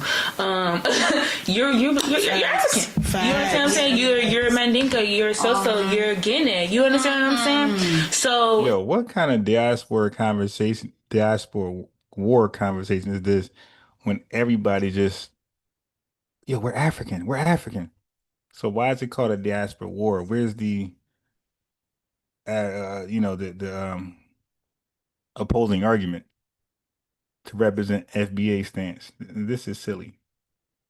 You know, here where you just black, like you're not American, you're not African, you're not anything, you're just black. You understand what I'm saying? So it's really just kind of like that. And I feel like the way I see it as is African culture is so different from African American culture. I feel like the family dynamic, from the way you talk to each other, from the way you treat each other, from everything, like it is so different, and we're so like into communitism, and we're so close knit. And in African American culture, it's not like that at all. Like, it is not like that at all. The family dynamic is fucked up, and we're not close. Like, it's rare that you find a black family that is very close with each other. They help each other, they support each other. There's nothing like you won't go hungry, anything like. So I think it's easy to see how you're not like that, how you don't, it's easy to not identify that when that's something that's like so completely different. Like you don't even, that's something you've never even seen in your own family, in your own house, anything. When I say family dynamic, I'm talking about like the core, like mom, dad, grandpa, whatever, auntie, whatever. In African families, you got your mom, you got the dad, you got an aunt, you got an uncle, you may got a grandpa. All right, before she continue to tether babble, so this is our brother in the chat book. He wrote a book dedicated to the lineage. It's called the Holy FBA Codex, the FBA Revival. He was on here a few times talking about it. He called this the Bible. I don't want to misquote him, but it's in Bible for the lineage, something like that. But yeah, definitely order. It's only like $40, right? You know, we just supporting our own. That's all. It's a great book. He got a lot of good chapters in here dedicated to some prominent figures, including he got Tariq Nasheed in here. I believe he has a sister that I'm gonna play in a little bit. She's right here, actually. This sister right here. I believe she's in the book. Okay, he has a chapter dedicated to her. He has, you know, I think it's called the Book of Tariq, the book of that lady, and the book of other folks that he got in there. He dedicated chapters to certain people because of their hard work and dedication and uniqueness. Right. But this is the book. It's only $40. Definitely give it a try. It's a great read. 281 pages. You feel me? So yeah, check it out, man. I would say give it a try. Read into it. Hop on the panel. Tell us about it. You dig? You know, that's the best feeling, that somebody can give it like a real live review of your work, your hard work and dedication, sweat, tears, and blood. Somebody can say, man, I read that book, or I used that broom or toilet tissue, whatever, and it was great, via FBA. Grandma, you may got a grandfather. And mostly in African American households, it's mom and child, right? And that's it. Right. That's all you got. Maybe you got a grandma on the side if you're lucky. Right. So if we're comparing that to having so many people in your life, having a village, right, compared to just having one person, and that's why, like, they call Black women angry in America. That's why they call them that. But it's like, they've been fighting. Like, you raising your kid by yourself. You trying to get your life together by yourself. You trying to do all this by yourself. So it's like, that's what when I say family, like, that's what I mean. Like, the family, that family structure. Yeah. Yeah, and I do agree with that. Yes, I think her name is Vicky Villier, something like that. I just had a loss of words. But yeah, I was going to share the video she got anyway, because they went over Ben Shapiro's FBA rant. I'm sorry, FBA reparations rant, and which I'm gonna play some of his rant from her video. I didn't want to use the Breakfast Club because they be flagging, so I'm gonna use it from their video, the audio from their video, and then we'll talk about Ben Shapiro comments about reparations for FBAs, ADOS.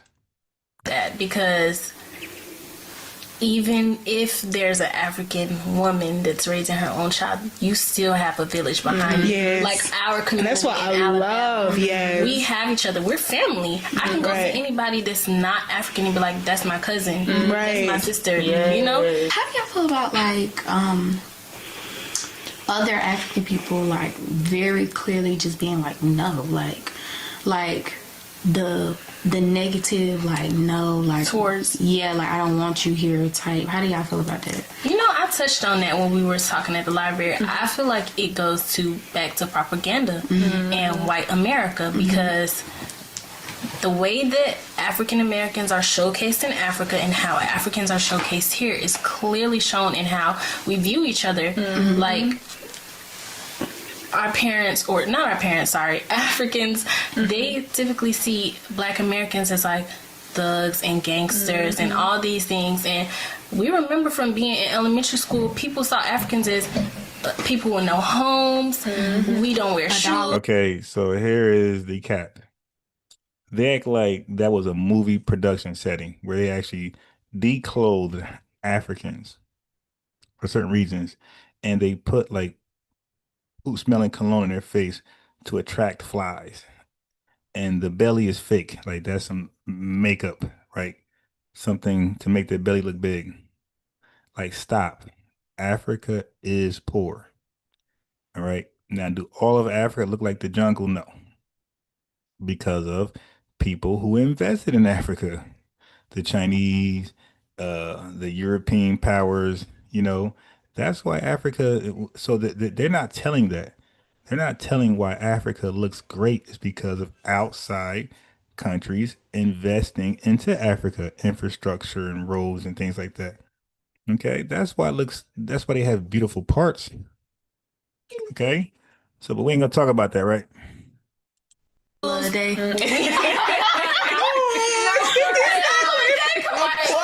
Just poor, just 50 like cent a day. And that is how they show things to people. Like, it's that's so what they sad. showed us, and that's what they showed them. Oh, And Vicky it's Dillier, sad, I was but close. Dillier, okay. White America. She opened my eyes to that whole like thing because I was riding for the black I'm gonna people post her hard next to me. because I was like, why are y'all like talking?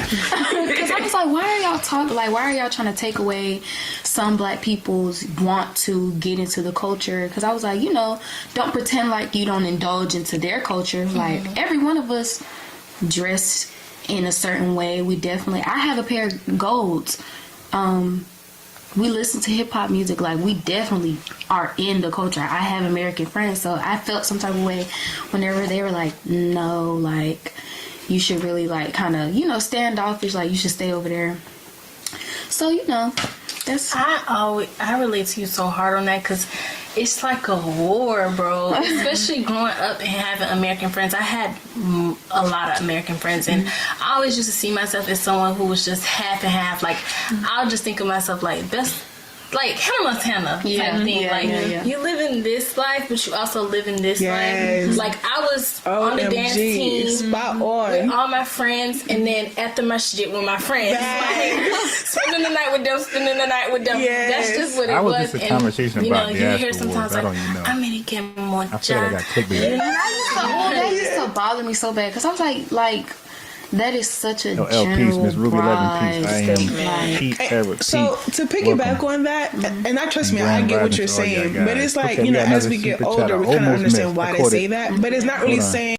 So we got Revon, aka Super Chat 20, super sticker lineage donation. Thank you very much. $20. Appreciate you. Shoot. I didn't do something dumb. I mean, again, what saying Americans are not good is more like we grew up different, we were raised different, our mentalities are not the same. So it's like, and it's not saying like they're not good, it's just y'all are not the same. Like we just don't think the same. Right. Handle situations the same. Right. And they will clash. Right. They have a better understanding. Right. Y'all have a better understanding of each other. I'm not friends with a lot of my American friends I used to be friends with, but I have like one or two very close American friends. Right. Like, same. It's just these young women are so outdated. You can tell that they just speak to each other. They don't really talk to the public. This Africa dream world stuff, but most likely all of their dads are either immigrants or Pan-Africanists. So that's what they have in common. But they should really do a temperature check before they talk about Africa. Once y'all have that understanding, like she was saying, do a temperature check amongst their peers. You're not raised the same. Like it's different. You come from different households, different type of parenting. Shah's son, you care about Africa, my boy. You're a Pan-Africanist. You care about Africa. You want Africa to do great, but you won't go over there to live there and make it greater. You'll just cheerlead from the sidelines. And styles So like when you get older and y'all start thinking the same, like thinking differently, because when you get older, like you're gonna grow out of people regardless. So whenever you grow older, you might gravitate towards people that are more like you and handle things like you. But I have a very close American friend. Love that girl. Hey, me, Ladina. But like it just depends. Like it really does. Wait a minute. So she is African? Wait a minute. The hell? You might gravitate towards people that are more like you and handle things like you. But I have a very close American friend. Love that girl. Hey, me, Medina. So why you say it so quietly? I have a very close American friend. Her name is Dina. The hell is that about? Gravitate towards people that are my mother didn't hear me. More like you and handle things like you. But I have a very close American friend. Love that girl. Hey, me, Medina. But, you know, like, it just depends. Like, it really does depend on the relationship. I would say. Right. Like, when I was younger, I would be like, they just so mean. Like, I can't have my American friends over. But it's not really being mean. It's just, I guess, protection. Protection of the unknown. So protection, of the unknown. Like, they just be. I see you, Claire T. I'm gonna send the link in a second. I want to finish out some of these videos, or at least this one. So I'll say about 1:15, 1:30. I'll send the link out, but I got some videos I don't want to, cut in. Just unless you got something quick to say, then I'll send the link. But I really don't want to get off this too much. Now, they just admitted that their parents want to keep them from foundational Black American kids or young adults. Okay. And then they justified it by saying, our parents just want to protect us. Protect you guys from whom? Could it be the big bad thugs that you believe are all FBAs? Yeah, this is amazing. Like, when I was younger, I would be like, they just so. But, like, it just depends. Like, it really does depend on the relationship. I would say. Right. Like, when I was younger, I would be like, they just so mean. Like, I can't have my American friends over. But it's not really being mean. It's just, I guess, protection. Protection of the unknown. So protection, of the unknown. Like, they just be so clueless. Oh my god. The unknown of what? Bro. Just take a chance. That's how they were raised. Like, wait a minute. Take a chance of what? Take a chance of let me having a foundation American friend. They act like we got diseases or we're known for like very contagious diseases, and you're trying to campaign that this one friend isn't contaminated. Mom, just take a chance with this one FBA nigga. They're not tampered. They don't have the thug mentality. Take a chance. Damn. They act like we like a used car. That's wild. Same. We're used cars. Take a chance, Mom. Just buy it. It just might work. Clear it. How you pronounce your name? Dimension. Clear it. You could try to come off mute if you can.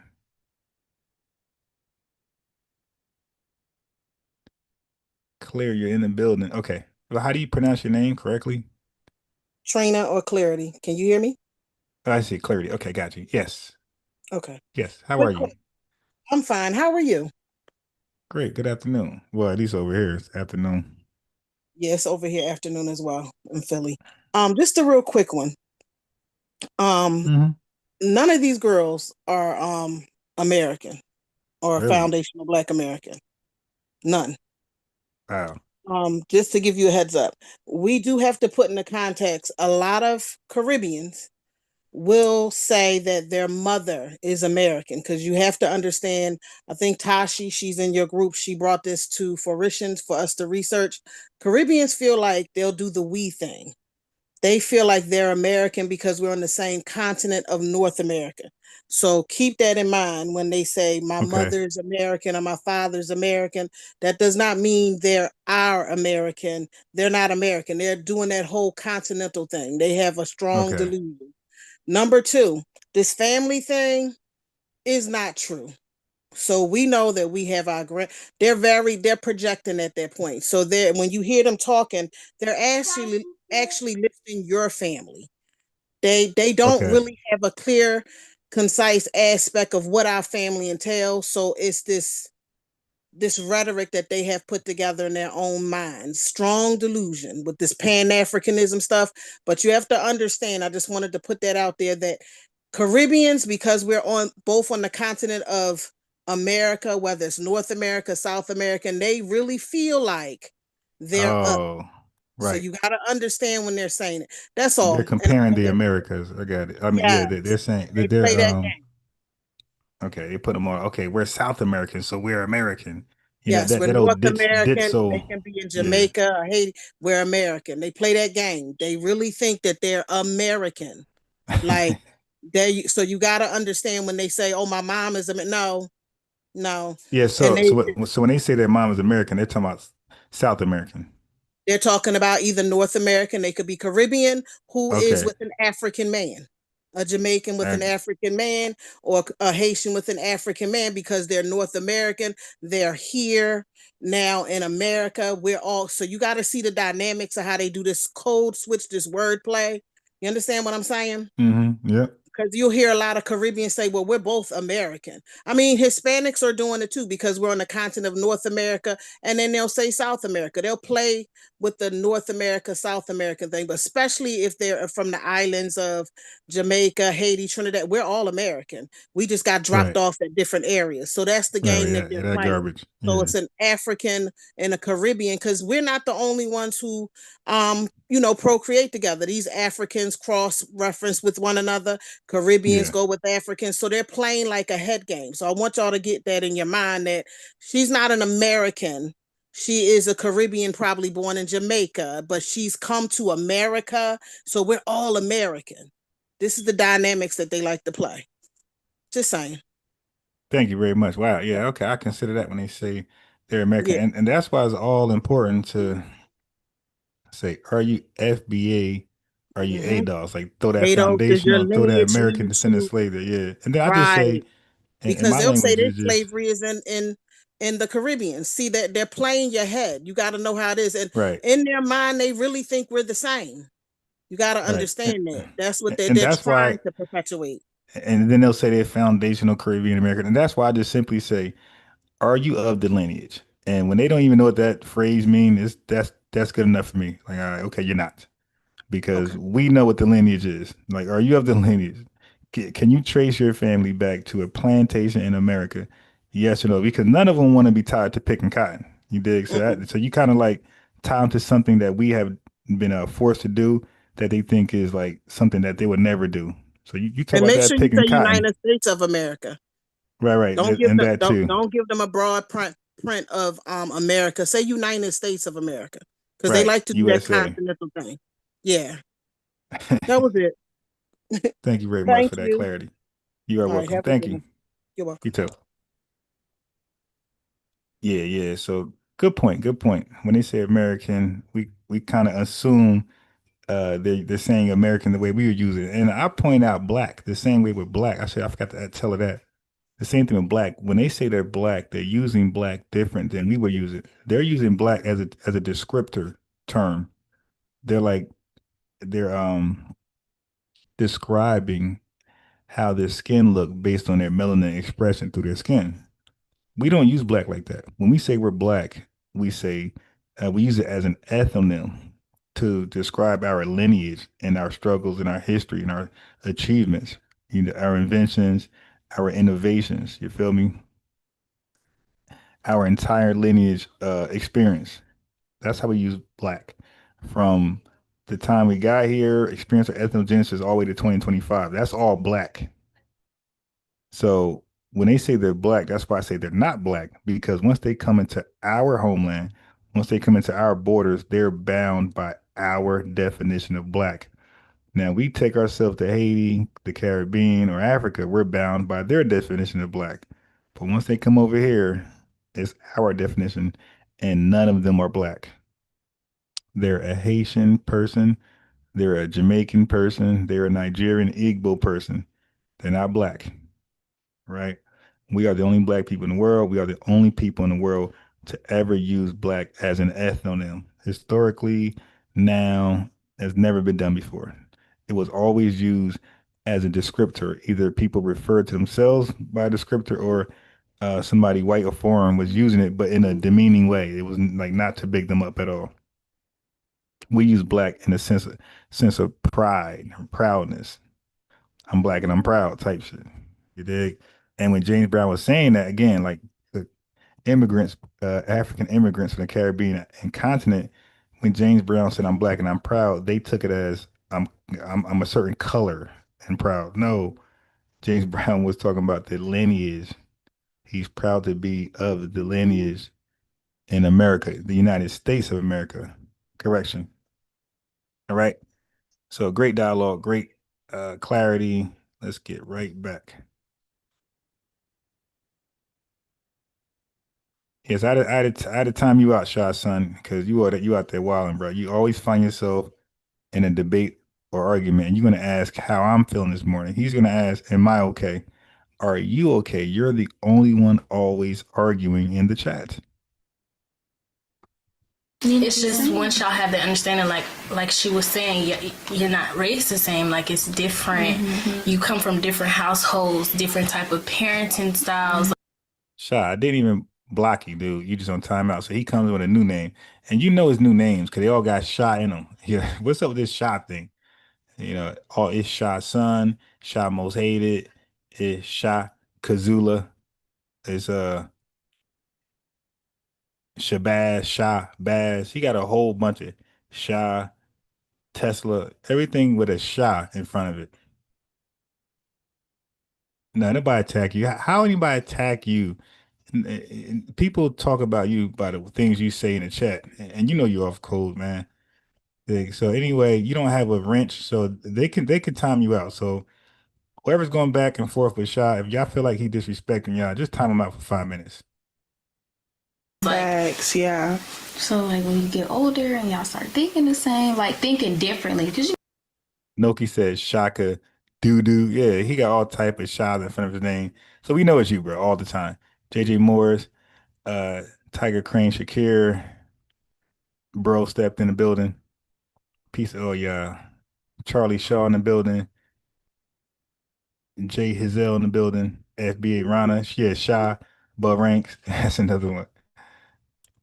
you know, when you get older, like you're gonna grow out of people regardless. Yeah. So whenever you grow older, you might gravitate towards people that are more like you and handle things like you. But I have a very close American friend. Love that girl. Hey, Mina Bina.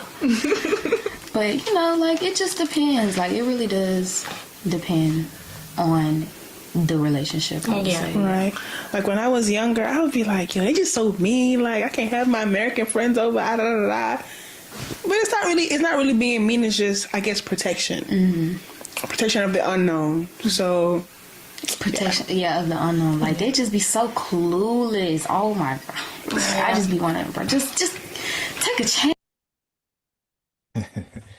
Yeah, they are admitting that their parents were delineating. Their parents were being divisive. They didn't want no FBAs in their house, and they would tell us that we're divisive. Yeah, that's why I don't let them gaslight me. It's like, yo, our parents was not telling any of us. I can be absolute here.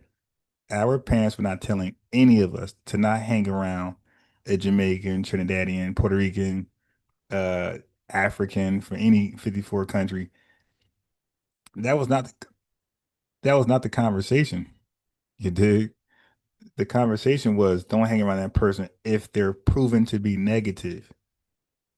So they're admitting that their parents said, do not bring a nigga to this house. And I always said the Diaspora Wars have never been two-sided. This is how non-FBA dark people feel about FBAs. And it's coming out. One more time. As we grow up, we change their views on things. Change her mindset about her. You understand? A lot of mug, like dysfunction, like it's like that whole mindset, like Americans aren't good. Like kind of just be here. Talking about Martin Luther King. Kind of understand what hardships that had to happen for Black America, for you to come here and us to just do this whole little thing, create this life. You understand what I'm saying? I don't believe that'll be enough per se. Not for them. Like it's over. They think how they think, and that's it. Like my dad, he's never gonna change. Cause like he's not. My dad is never gonna change the way he feel about FBAs. I missed that part. I'm reading the chat. Her dad is never going to change on how you feel about FBAs. He sold that we're no good people, all of us. You dig? So these are the children of that way of thinking that you say we should unite with under the umbrella of Pan-Africanism or anything. I'm like, nah, I'm good. You guys, good luck with, that, but you're not invited. Clueless, like when he was in Africa, like they did the whole independence thing and fighting for their independence, like. And that's why I keep saying those Africans are the worst in the diaspora continent. They are the worst. They are the last on my mind of aligning with. They are the worst. They're the most brainwashed. They come with a colonial mindset, and they try to say we borrow the talking points of white supremacists or conservatives. Never even been to America. Upon arrival, they have these disgusting views about us, and then they get confused when we call them a name. It's like, yeah, you're told. You heard them. You heard them. This is how they got called. They're explaining how the term African booty scratcher was originated. It was because of them delineating from us. It was from them dividing themselves from us. So don't bring your FBA friend over to the house. Don't invite them to nothing. So we looking like, yo, what's up with you? You know what I mean? Why we can't come? Why you can't come to our house? We having a sleepover. We're having a, volleyball, whatever, in the backyard. They can't come ever. So at some point, we're going to be like, yo, y'all weird. Yo, so Jessica never came to yours either? No. Neither had Shaka? No. Yo, they are weird people, yo. At some point, kids are going to conclude that you are weird, and they're going to have a name for you weird people. And it just might be African booty scratcher. It just might be that. But it's because of how you behaved amongst us. You were being exclusive. They're saying it. Her dad's never going to change his mind. His views on us is just terrible. But he'll change his mind around Zaddy, though. The person who actually colonized them, the person who's actually why their country is a third world shithole. That guy gets a pass. He's forgiven. But FBAs who he never met before, we're just being great, right? Living our best life. He got the smoke off us. So now, yeah, so I'm good with these Africans, and if anybody want to unite with them, you ain't uniting with me because they ain't gonna be around me and what I'm doing. And not thinking like that, I'm good.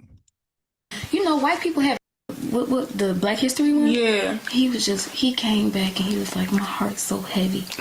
These black people put these black people through so much. Like, y'all, he was so sad. He was like, if you would see what these people did to these other people. And he's not clueless, he knows. Right. But I feel like it's lack of going past the surface. Because the surface of African American culture is what they show us. It's the violence. And it's not like it's a lie completely.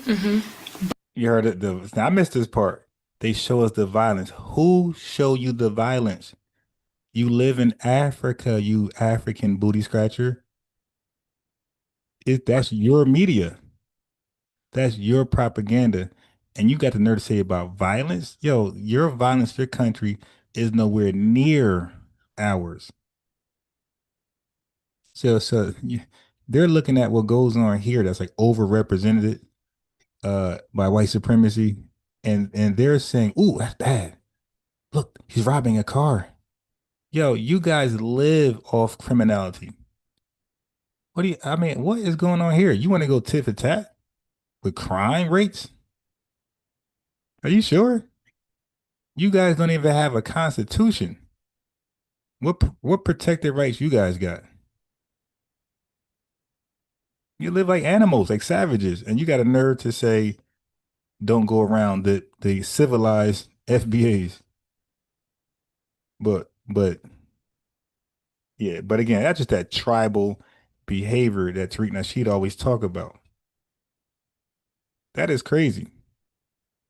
But we never get to know the people themselves and why they are like that because of the surface. And we never get to know the people and why they are like that. So now keep in mind, they claim they got this from TV, right? So, but they also smart. You know, they'll say they came over here on H-1B visa, student visa, sponsorship. So these are smart people allegedly coming over here, and they allow who they are supposed to be against. Now they'll say, "Hey, it's the colonizer," but ain't that person the colonizer? Why do you accept a gift from the colonizer? Isn't he bad? So like that, their whole story just is all over the place, and it could be chopped up in a regular conversation. That's why when they have these conversations, they make sure there's nobody there who say they're ADOS, FBA, or Freedmen. Because they don't allow themselves to get close to any Americans. They don't have really any American friends. It's just like they stay in their little bubble. And yeah, that keeps you on the surface. Yeah, and I think a lot of Native. I'll take that debate. Where are he at? Ra. Wait, I think you're a troll. But Ra, I'll take that debate. Here you go, Ra.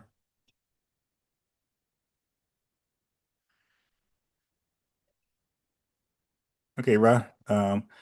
Let me take that debate. Click that link, Ra. There you go. And if you don't take the debate, I'm gonna delete you. Okay, so Rod, you know trolls, so click that link. If you can't click the link, I got a phone number for you. So you got to 12:50. Okay, if you're not in here by 12:50, either phone number or link, somebody delete them. So give them to 12:50 p.m. If Rod doesn't click that link, or where's the phone number? Give him the phone number option too. I'll take that debate, Rod.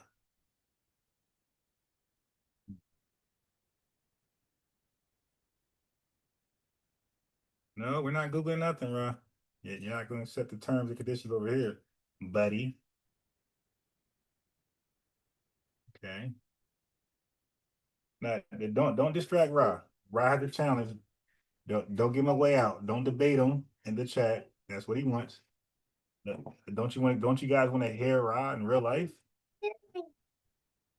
Okay, so Rod, you got one more minute or you're out of here, bro. You gotta create a whole new YouTube channel. Okay, well, you're not gonna be back. So you're not gonna call in. All right, well, I gave you the phone number. I gave you the link. You're not gonna call in. All right, goodbye. And you could always still call in and I'll unblock you. But right now you're blocked. All right. Yeah. Yeah. So when I challenge folks, stop debating them because that's gonna be their excuse. I got it. Okay, go. Yeah. Stop debating people after I challenge them, because they'll use that as an excuse not to click the link or call the phone number. Because like they'll keep going with you guys. Don't you guys want to hear them in real life argue those stupid points? Get off. Well, older Native African. But I didn't. So they're all spilling the beans that the Diaspora War is one-sided. Don't understand like cause and effect. You know what I'm saying? When you go through slavery and you are in a system that is just literally like a systematic racist that's trying to tear you down, not even tear you down, but keep you here. You understand what I'm saying? People be sleeping on that. My friend, people be sleeping on him. But when he talked about like just like when he talked about how they cut trade out of high schools, so now black people couldn't graduate with the trade because in that time there was a lot of middle class. After the shot, he was timed out. You were timed out for 5 minutes. Now 10 minutes. Next time 30. Next time we'll see you in 24 hours, buddy.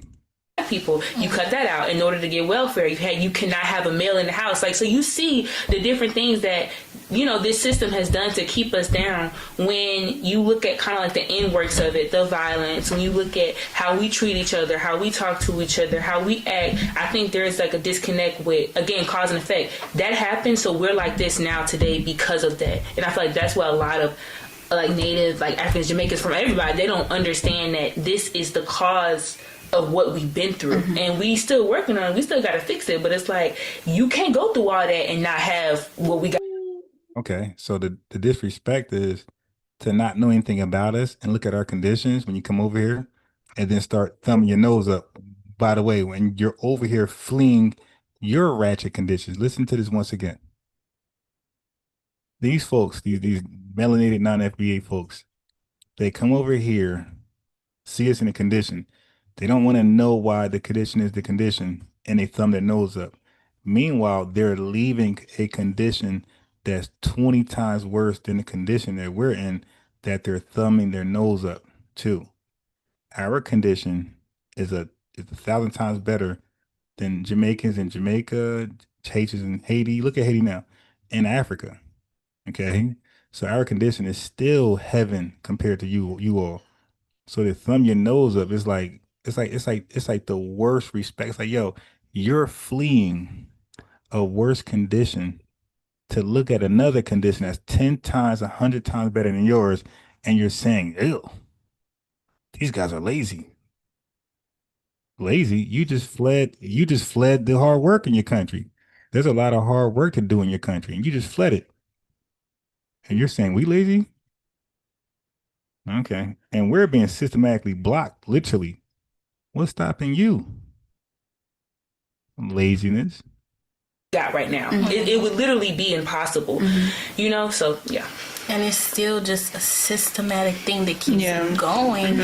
Like with the amount of Black men and women in jail for little things and the time that they have, it's just, it keeps the community down, and these kids have to grow up in that, like you said, in these single mother households, and then that creates this angry Black woman narrative. It's very messed up. Very. And that's why. I like how you did that. She said, but messed up. How Nikki be like. All right, Shy Son. Now I'm gonna start deleting you. All right, so I'm gonna block all of your channels. All right, so instead of timing you're right. Why are we timing you out? Let's start. Where's the other one I timed out? Okay, so.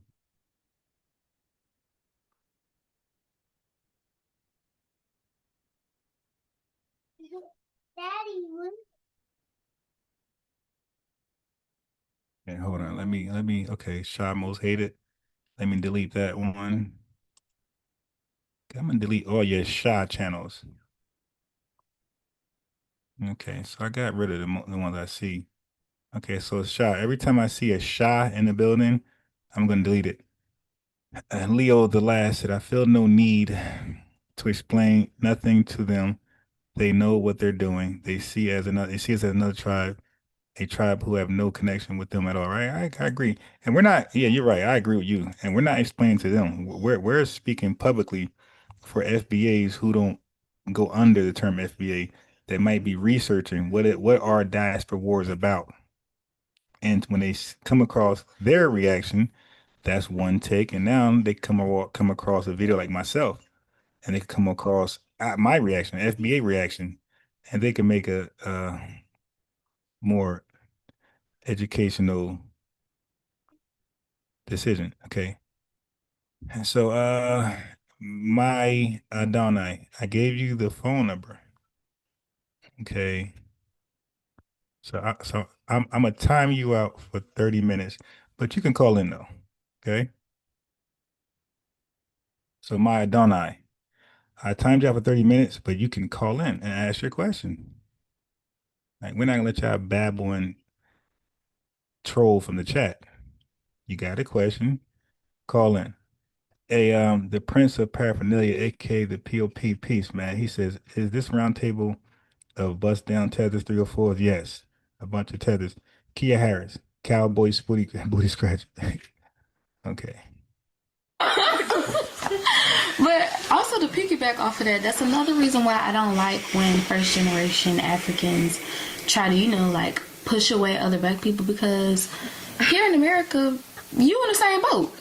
You're in the same boat. You may have a wait, but why would first generation Africans push away other Black folks? What would be their reason? village and all, but the outside world treats you exactly the same. Like exactly the same. They're not seeing you like, oh, you're African, let me coddle you. No. You're black. You talk that way. You definitely look that way. Mm-hmm. I heard you listen to Lil Baby pulling up over here. You must be black. So, Yeah. What about how See, when you let them talk long enough, you see how they use black. They use black on how we use black. So now all of a sudden that person isn't black anymore. Listen to this. Exactly the same. They're not seeing you in the same boat. You're in the same boat. You may have a village and all, but the outside world treats you exactly the same. Like exactly the same. They're not seeing you like, oh, you're African. Let me coddle you. No. Wait, but aren't they black before white folks look at them that way? You see, now they're using black as a term that's separate from African. Hold on. Aren't all Africans black before they come over here? I'm asking these folks. Now, we know they're not black, but that's what they try to act like. They try to act like they're black before they come to America. And we all know they're black when they get here. That's when they start first embracing the term black. So now she's giving an analogy of how white folks see them as Africans and not black. Listen to this. Our world treats you exactly the same. Like exactly the same. They're not seeing you like, oh, you're African. Let me coddle you. No, no. You're black. You talk that way. You definitely look that way. Hold up, but that don't make you black. It's like we're not. I'm not Nigerian because I start to cosplay. I heard you listen to Lil Baby pulling up over here. You must be black. See? So You must be black. So, but like they confuse themselves. Like, wait a minute, but aren't all Africans black according to you guys? Okay. Hey. Aren't all Africans black according to you all? So how's there room for separation? Yeah. What about how we see people say, oh, Africans don't like us? I know I touched on that with the propaganda thing. You just said it with propaganda and your parents, especially you. You said your parents, well, all of you guys said your parents kept you away from us. That's not liking us? But what's y'all's take on that? Like, black people don't like us and then Africans, what's their combat to that? I actually had a coworker that asked me that recently. Actually, was like, "Hey, is it true that Africans don't like us Black Americans?" Wait a minute. All of you just confessed that your parents said, "Don't bring your FBA nigga friends anywhere close to the house, and don't you go to their house." They just said that. If that's not evidence of not liking us, then nothing is. I'm just like, where do y'all get this information from? We get it from you on panels like this. You guys just confessed earlier that your parents said don't go by the Negroes. And remember, you said your dad will never change his mind. So they know. Now they're all going to play dumb and act like they didn't confess what they already confessed to. But it's like, and I was thinking, I'm like, you know what? He was like, when we have Black Americans here go back to Africa just to visit, and it's like how us Africans be looking at them and stuff like that. I was like, I never peeped that. I guess I'm like, not Wait, really. Hold on. Wait, you never peeped that. You just said do I got to rewind? You just said your parents, you know what? I got to clip this stuff up here. I got to make clips. They just confessed their parents said they couldn't have FBA friends. That's evidence for us of you guys not liking us. Then as you grow up and you get confronted, you guys act like you never heard such thing. Open-minded, because I'm like, I'm open arms, but I guess it's there. I don't really know. I guess I don't know. Maybe because you guys don't claim us. No, okay, now it's our fault. You just said your parents. Matter of fact, I gotta go back, family. I'm sorry. I gotta rewind. What the fuck? What's going on here? They just said their parents said not to hang around with us. Never get to know the people themselves and why they are like that because of the surface. And because they don't allow themselves to get close to any Americans. They don't have... You see that? They're speaking about their parents and Africans. Really any American friends. It's just like they stay in their little bubble. They stay in their bubble away from us. That's called not liking. That's what white people do. It's called white flight. They lived in communities. We moved in. They left. White flight. White folks like to stay in their bubbles. Okay, we call that racism. And yeah, that keeps you on the surface. Yeah, and I think a lot of older Native Africans don't understand like cause and effect. You know what I'm saying? When you go through slavery and you are in a system that is just literally like a systematic racism. I think my friend, people sleep on him, but when he talked about when he talked about how they graduate with a trade, you cannot keep how we was, you know, in jail for little things and the time that they have. It's just it keeps the my heart so heavy. These black people put these black people through so much. Like y'all, he was the same. Like it's different. Now that's why we say we call it tether babble, we call it tether logic, or bushmeat babble. Right. Mm-hmm. You come from different households, different type of parenting styles. Facts, yeah. So like when you get older and y'all start thinking the same, like thinking differently, because you know when you get older, like you're gonna grow out of people regardless. Yeah. Mm-hmm. So whenever you grow older, you might gravitate towards people that are more like you and handle things like you. Mm-hmm. But I have a very close American friend. Love that girl. Hey, me, Ladina. But you know, like it just depends. She had to whisper that. Like it really does depend on the relationship. Right. Like when I was younger, I would be like, they just so mean. Like I can't have my American friends over. Okay, I gotta clip this. You can't make this up. But it's not really being mean. It's just, I guess, protection. American friends over. Mean. Like I can't have my American. I would be like, they just younger. I would be like, they just. Right. Like when I was younger, I would be like, they just so mean. Like I can't have my American friends over. But it's not really being mean. It's just, I guess, protection. Mm-hmm. Protection of the unknown. So protection, of the unknown. Like they just be so clueless. Oh my god. I just be wanting to just onto something like right. Like when I was younger, I would be like, they just so mean. Like I can't have my American friends over. But it's not really being mean. It's just, I guess, protection. Mm-hmm. Protection of the unknown. So protection, of the unknown. Like they just be so clueless. Oh my god.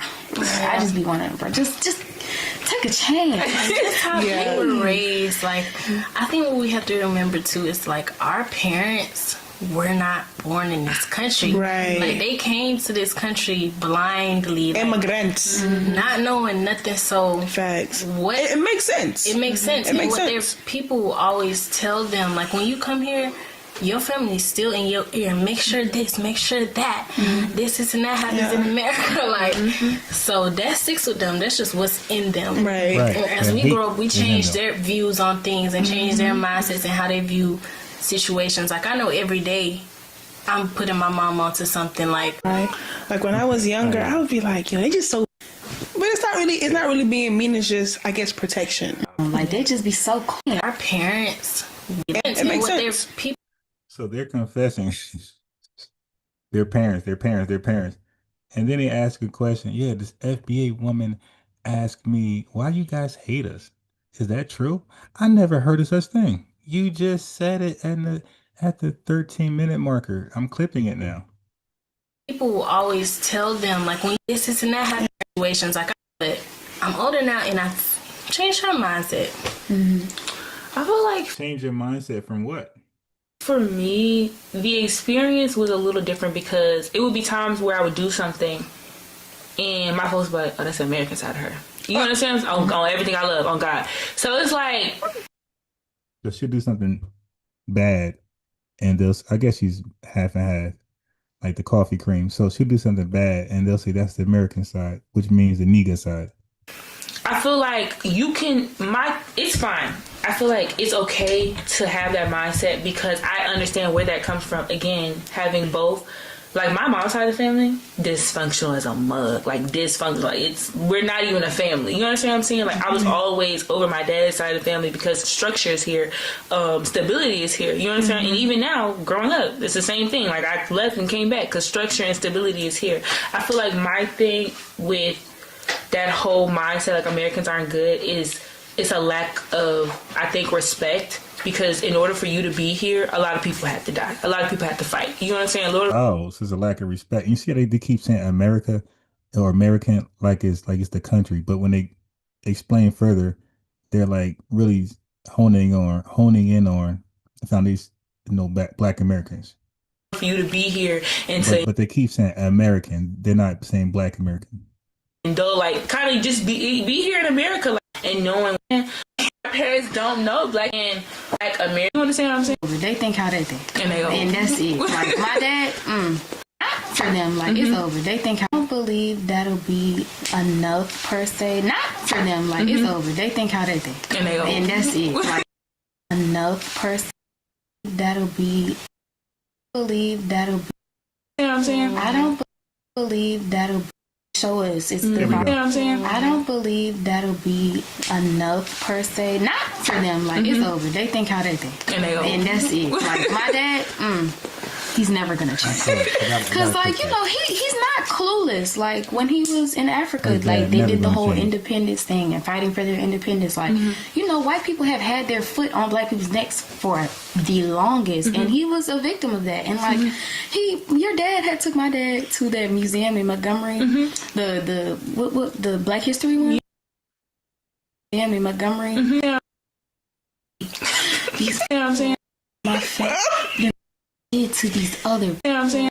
people lack of show us it's the you know what I'm saying? I don't believe that'll be enough per se. Not for them, like it's over. They think they put my then put these Black people through so much. Like y'all, he was so sad. He was like, if you would see what these people did to these other people, and you're like, he's not clueless. He knows, right? But I feel like it's lack of going past the surface, because the surface of African American culture is what they show us. It's the vibe. You know what I'm saying? I don't believe that'll. They think how they think, and that's it. Like, Okay, so what she confessed to is that her dad is not ignorant of Foundation Black Americans and why we are in a position we are in 2025. She said her dad is very aware of that, and he still holds his African bias against FBAs. So I mean, so he's holding. Remember, they said movies. They said their parents watch movies, and he finally compared it to like a documentary, I guess, or like real events that actually happened. And he said, even though he knows the truth now, he'll rather hold on to his opinion based on a movie. Wow. my dad, so much like y'all is and it's not like it's a lie completely, but because the surface of African American culture is what they show us. It's the violence, and it's not like it's a lie. Okay, so let me clip that too. Completely, but we never get to, and it's not like it's a American culture of African, because the surface of African because the surface of African American culture is what they show us. It's the violence, and it's not like it's a lie completely, but we never get to know the people themselves and why they are like that because of the surface, and because they don't allow themselves to get close to any Americans. They don't have really any American friends. It's just like they stay in their little bubble, and that keeps you on the surface. And I think a lot of older Native Africans don't understand like cause and effect. You know what I'm saying? When you I think I'm done now. Native Africans, older Native, because the surface of African American. I'm trying to look for when they told her that she couldn't have I'm trying to look for when she said that they couldn't have FBA friends. I'm looking for that. Did I pass that? I complete. And I think I already did. Now you take where you can with again cause and effect. So down, and these kids have to grow up in that, like you said. But also to piggyback off of that, that's another reason why I don't like when first generation Africans try to, like push away other Black people, because here in America, you in the same boat. Okay, let me get that. So they push away other black Americans. You're in the same boat. You may have a village and all. You in the same boat. Other black people, Africans, try to, like when first generation Africans. That's another reason why. Us Black Americans. That's another reason why I don't like when first generation Africans try to, like push away other black people, because here in America, you in the same boat. You're in the same boat. You may have a village and all, but the outside world treats you exactly the same. Like exactly the same. They're not seeing you like, oh, you're African, let me coddle you. No. You're black. You talk that way. You definitely look that way. I heard you listen to Lil Baby. Look that way. You definitely look that way. That's another reason. Definitely look that way. That's another reason why I don't like when first generation African. You're in the same boat. You may have a village and all. Okay, so this is all the evidence why they get this question right here. I heard you listen to. What's y'all's take on that? Like, black people don't like us, and then Africans. Okay, here we are. This is where we are. This is wild, man. What's their combat to that? If y'all want to talk about grand delusion, this is example number one. I actually had like a coworker. Yeah, they don't like other. What's their combat to that? I actually had like a coworker that asked me that. Like, black people don't like us, and then Africans. What's their combat to that? I actually had like a coworker that asked me that like recently. Actually, was like, "Hey, is it true that Africans don't like us Black Americans?" I'm just like, where do y'all get this information from? You know, but it's like, and I was like thinking, I'm like, you know what, like, you know, he was like, when like we have Black Americans here go back to Africa just to visit, and it's like how us Africans be looking at them and stuff like that. I was like, I never peeped that. I guess I'm like not really open-minded, because I'm like, I'm open arms, you know. But I guess they don't really know. I guess I don't know. Maybe because like you guys don't claim us, but then be in our countries. I don't know. Yeah, you heard the conclusion, the logic. But then be in our country. Like, that's crazy. I don't know. Like, black people don't like us, and then Africans. What's their combat to that? Okay, so I wanted to show you in the same setting, like not even 10 minutes in between the two conversations, the two topics. They just talked about their African parents want to stay in their bubble. And I told you guys, Africans do not be around us. They purposely avoid us. And that was just my assessment, right? They're confirming that. Their parents stay in their bubble away from FBAs. They keep their kids away from us. Okay, that could be seen as hate. What other reason? And then they blame it on TV, movies, colonial propaganda. Okay, so if it's, isn't the movies showing us in a hateful, depiction? Isn't the colonial propaganda like, propagandizing hate? Okay, then if you agree with that and you respond to it where you're getting your bubble, that means that you are hating us. Like, I don't even know how to like really express that any other way. But then when you get called out on it, I never seen it like that. I'm in my bubble. I never thought about that. That's crazy. That's crazy, family. B. Jackson in the building. Oh my, who came in? Somebody else came in. I seen somebody come in with no wrench. They said something. I want to read it. I like to read the no wrenchers comments because I want to make sure that they are on code with us, not seeing something slick. So somebody came in with no wrench and had something to say. I didn't get a chance to read it. And it wasn't Z23 or African Goddess, but somebody else who came in. I was trying to get to that comment. Let's see.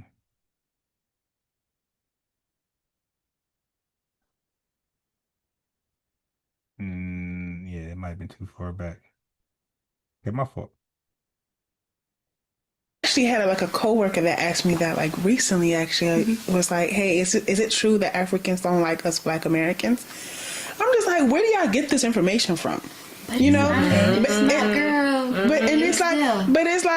I was like thinking, I'm like, you know what, like, you know, he was like, when like we have Black Americans here go back to Africa just to visit, and it's like how us Africans be looking at them and stuff like that. I was like, I never peeped that. I guess I'm like not really open minded because I'm like, okay, I found the comment. Kushite revenge. Leo, the last time me neither. When I was growing up in the 1960s, 70s, my parents never told us to stay away from Africans or Caribbeans. FBA delineation from these groups must continue. All right, so let me give Kushite revenge his or her lineage, rich, right? Make you a mod. All right. So welcome to the channel. Like the video, subscribe, all that good stuff. Okay. Yeah, this is crazy. Yeah, they just sat there and admitted that their parents were hateful, and then when they get called on it, no, they hate. I never heard of such things. What? How you come to that conclusion? No, like you're making things up. I'm open arms, you know, but I guess it's there. I don't really know. I guess I don't know. Maybe because like you guys don't claim us, but then be in our countries. I don't know. Like, what do y'all think on that? I feel like it's definitely there. We still don't claim you, and you want our money, okay? Because it's some Africans that don't even like Africans. I'm not gonna say who it is, but you, Fatima, you know. There are different kinds of Africans. Yeah, they don't like other Africans. And again, you know, and we can talk about that. Yeah, but there's a reason. Like there's reasons why they don't, and they know each other is mutual. That's like the gangs, right? There's a reason why gangs are beefing. They know each other and they got some type of history. They don't just beef with anybody. So no, that you can't compare that to us. Again, it's that energy that I'm better than you energy, that snooty energy, that very lackluster. You understand what I'm saying? Yeah. So it's like when you're having those conversations with people, you pick that energy. And that's with anybody. It's not even African, but it's literally with anybody. It just goes to colorism. Yeah. There they go. Everything but Africanism. Everything but tetherism. So Z23 say, I work for the water company in my city. I go to every home, and all the African Arabs stay in their richest communities. Okay. I am Key Era says, I would have told them to get back. One is dangerous. Two, that's not how you ask. Yeah, crazy. Bro said, Ron read my mind. Cut the BS. Why would you really be over it? Yeah, stop it. Yes, that's very big. And Lord Maul in the building, he said he sent some cake soap presents in that room. Yes, especially in Africa. I'm not gonna say too much about Black Americans, but Africans, the way my dad talk about white people, boy, stop, like get real with yourself. Even like, cause I was talking to Kenny the other day, and I was like, a lot of Kenyan people that I know, I was about to say, are very like white. Whitewashed and very like snooty. Don't talk to Black people. I know tons. And you will hear stories like in workplaces where they're in higher position, and not just to like target Kenyan people, but there are definitely. Yeah, I love them spilling the beans. So the Kenyans are the most whitewashed. All right, tell us more. The other Africans where they get into that sense of power and they put down other Black people.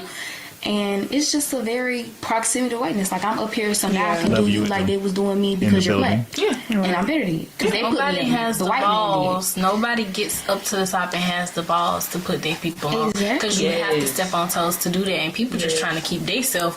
But then it creates this ego and this, we like, have Buckhorse DC in the I'm building. better than you. Yeah. And I guess like you said, like you're really like, I feel like the root of it is really colorism. Like it's not just like being African. And I feel like it's like legit colorism. Yeah. Like when we were talking in the library, back to Ida had touched on where she was like, this goes. Renaissance woman said, okay, that explains Essence Fest. Tell us more. All the way back, and that stuck with me. Like I think about it ever since she brought it up. Like it goes all the way back when the prophets were. They discussed the color of their skins, and in our countries in Africa, like it's like, oh, this tribe versus this tribe and this tribe, and this tribe has better hair, this tribe is like this, like everything is just about the look, the proximity to Okay, yeah, that makes sense. I come over here with the tribalism, and you see FBAs as a larger tribe. Like, we kind of already concluded that, but tell us more. European features. So I feel like that relates to not liking other African people, not liking Black American people, because African people and Black people in general don't really like ourselves. Like, I'm not gonna say we don't like ourselves, but there are. Oh my God. Yeah, they just cannot hold the L. They gotta always include us. No, you don't have no FBs on there to represent themselves. So no, you just speak why you guys hate us. You don't, like, there's nobody to speak on if we hate you guys. So just tell your truth. That's all. Groups where you're just not comfortable with being Black, like being as close as white to possible is what you view as successful, and you definitely look down on other people. So that's what I think that comes into play. I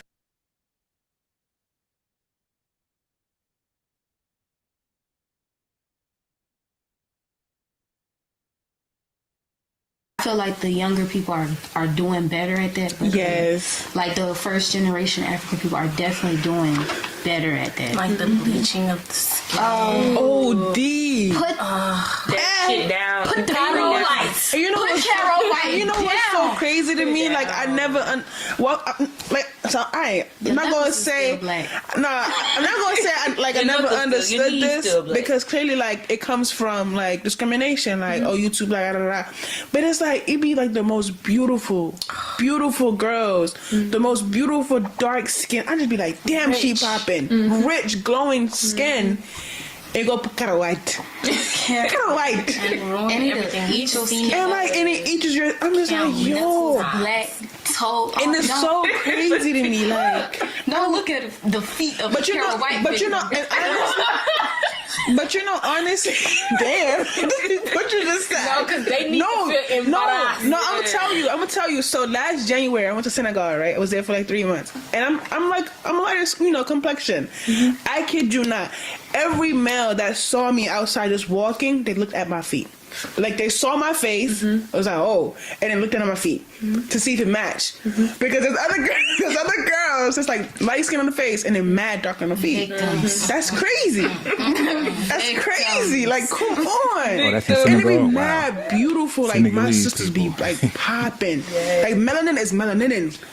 Yeah. I just be like, damn. From the families too, though. I saw this video on TikTok the other day. This guy was talking about how him and his friend, like longtime friend, they used to live in Africa, something like that. They went back to and saw his auntie, or was it his grandma, something like that. And she was like, "Oh, he used to be handsome, but he's gotten darker." That's crazy. Play on somebody's emotion. No, it does. Not like it does, and that's the reason why our sisters back home do that. That's literally why all, like, when I went to Senegal, even the old grandmas got burnt face, because it's like, I'm being so serious. Like, their face is green. Like, it's not even black, brown. Like, it's legit purple and green. That's so crazy to me, and it's because, you know why? The men there go for light-skinned women. It's so. I'm just like, damn, light-skinned girls. Yes, it's pretty, but athletes in America, man. You know what? No, we know that's y'all thing. Believe me, we're not confused, surprised. We know that's y'all thing. Dark-skinned girls are gonna stay dark-skinned. You know what? Here, and that's why I'm so happy for Sadio Mane. My man, Sadio Mane went and married an African woman, Senegalese from the village, as you should. This pompalan, this it's so crazy. I'm sorry, I didn't mean to cut you off. No, go ahead. Baby, my mom chocolates, okay? Like, that one over there. It's living in the background, y'all. And it's, again, my mom's American, and my grandmother is light-skinned. My great-grandmother is light-skinned, my grandmother is mixed, right?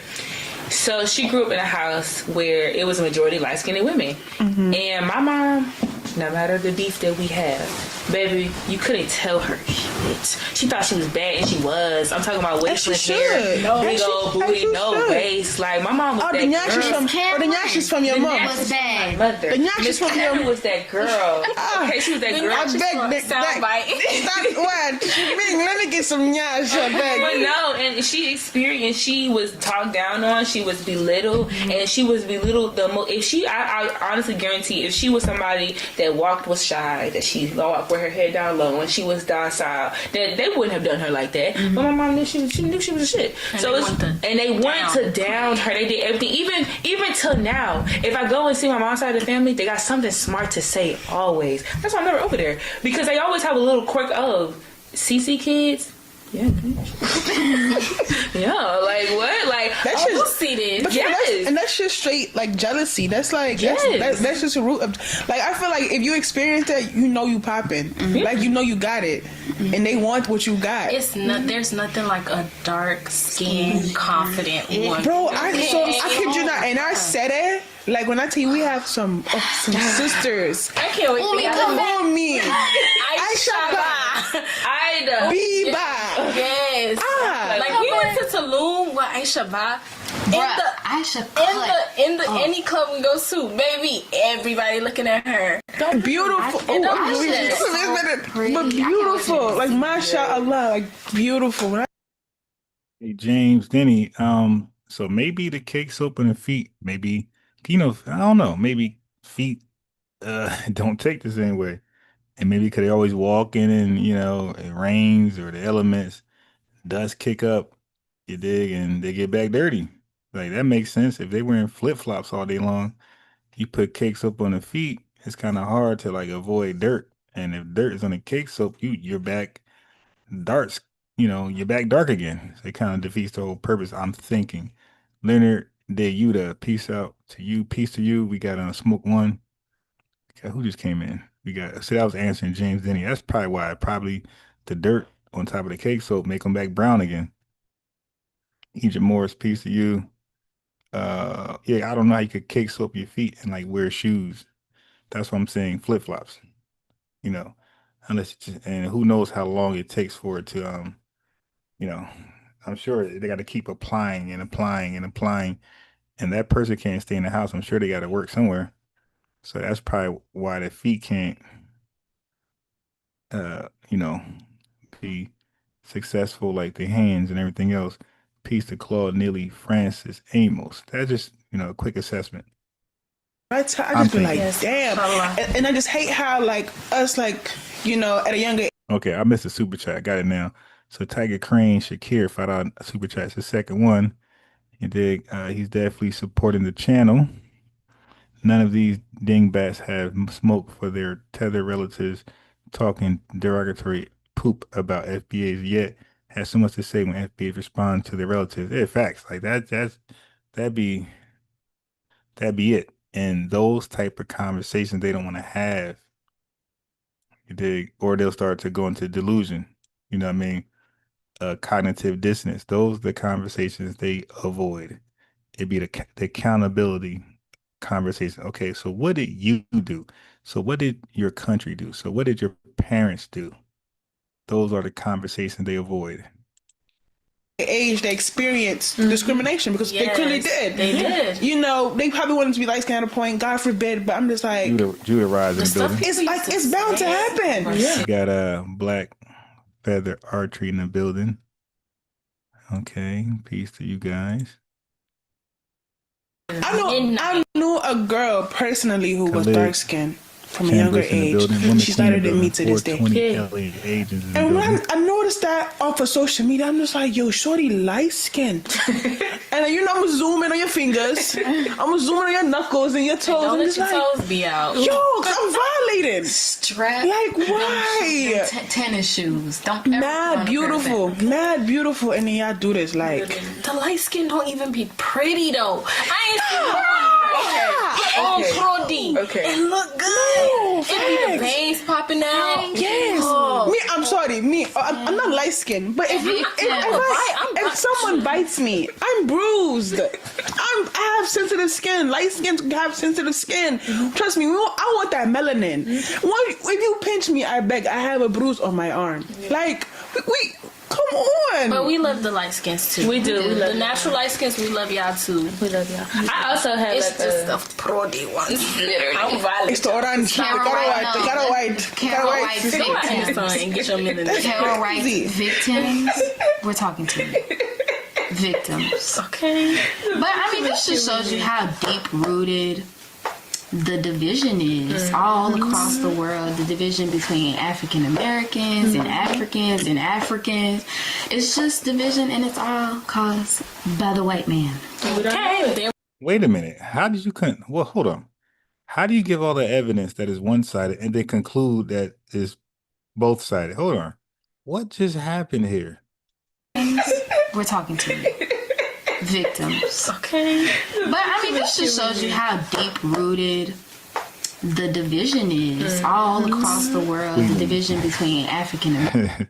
The Fleeman Burrow. The Fleeman Banks. That's funny. Americans and Africans and Africans. It's just division, and it's all caused by the white man. Hold on. How is that the conclusion? Wait. I thought 2 + 2 = 4 all day, every day, all the time. How does 2 + 2 = 92 right now?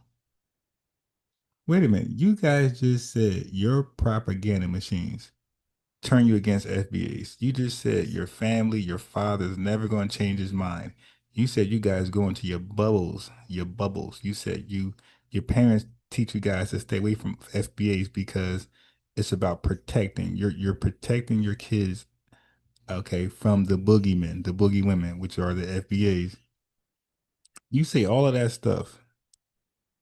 You gave us all that. You spilled all that tea. And then you say the Kenyans, they come over here more whitewashed than anybody, want to be down with Zaddy. You dig? And then your total conclusion is that the division is equally contributed, right? Everybody's participating in the division equally. And then you blame the white man. Yo, that is crazy logic.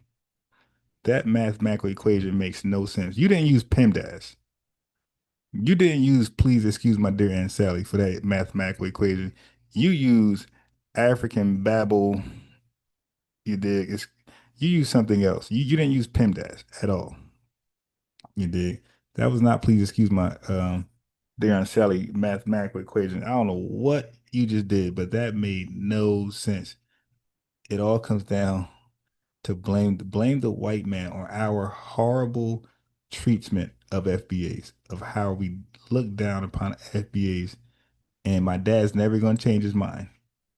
Blame the white man. That's crazy, yo. That's crazy. And then folks get mad when we say, "No, we're good. We're delineating. You're not welcome to the cookout. Nothing about you.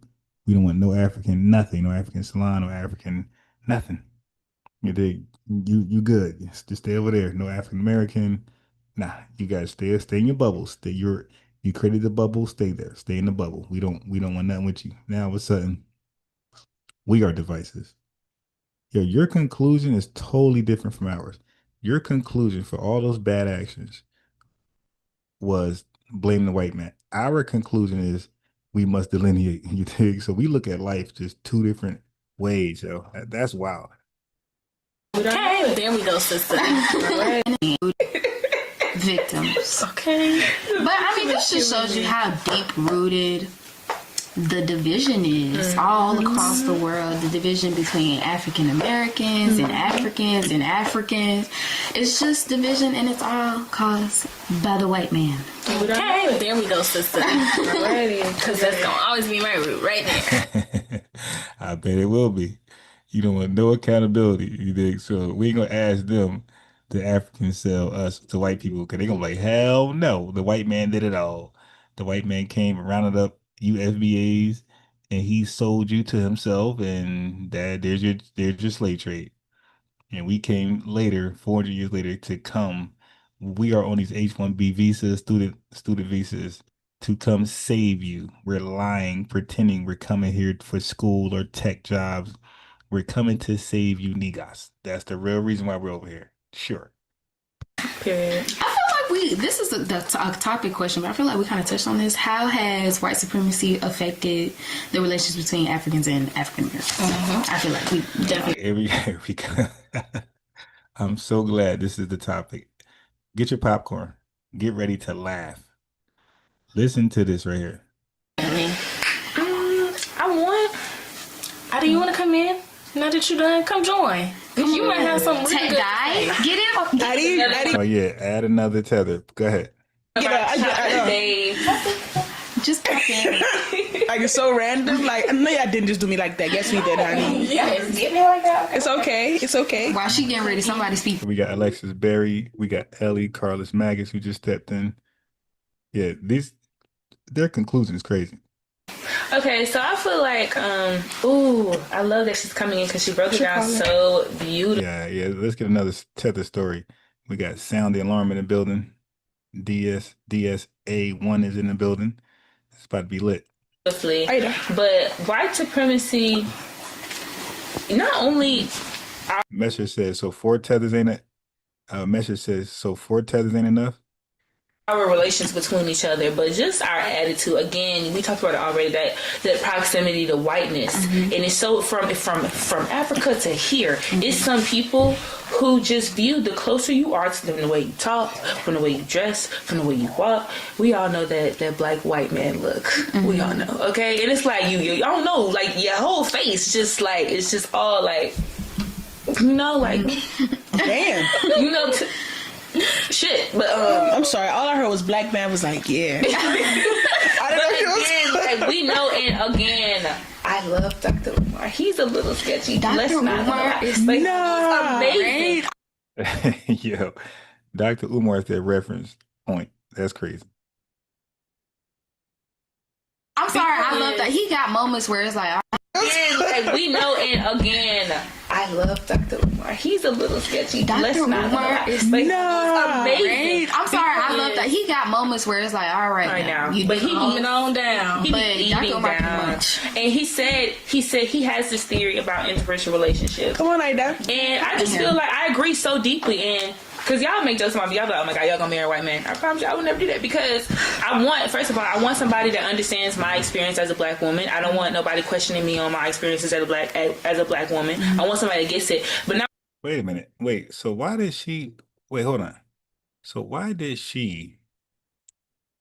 Hold on. Why did she hit this right here earlier? Come on and sit down for this woman to... I didn't know she couldn't fit right there. So why did she even tap that thing?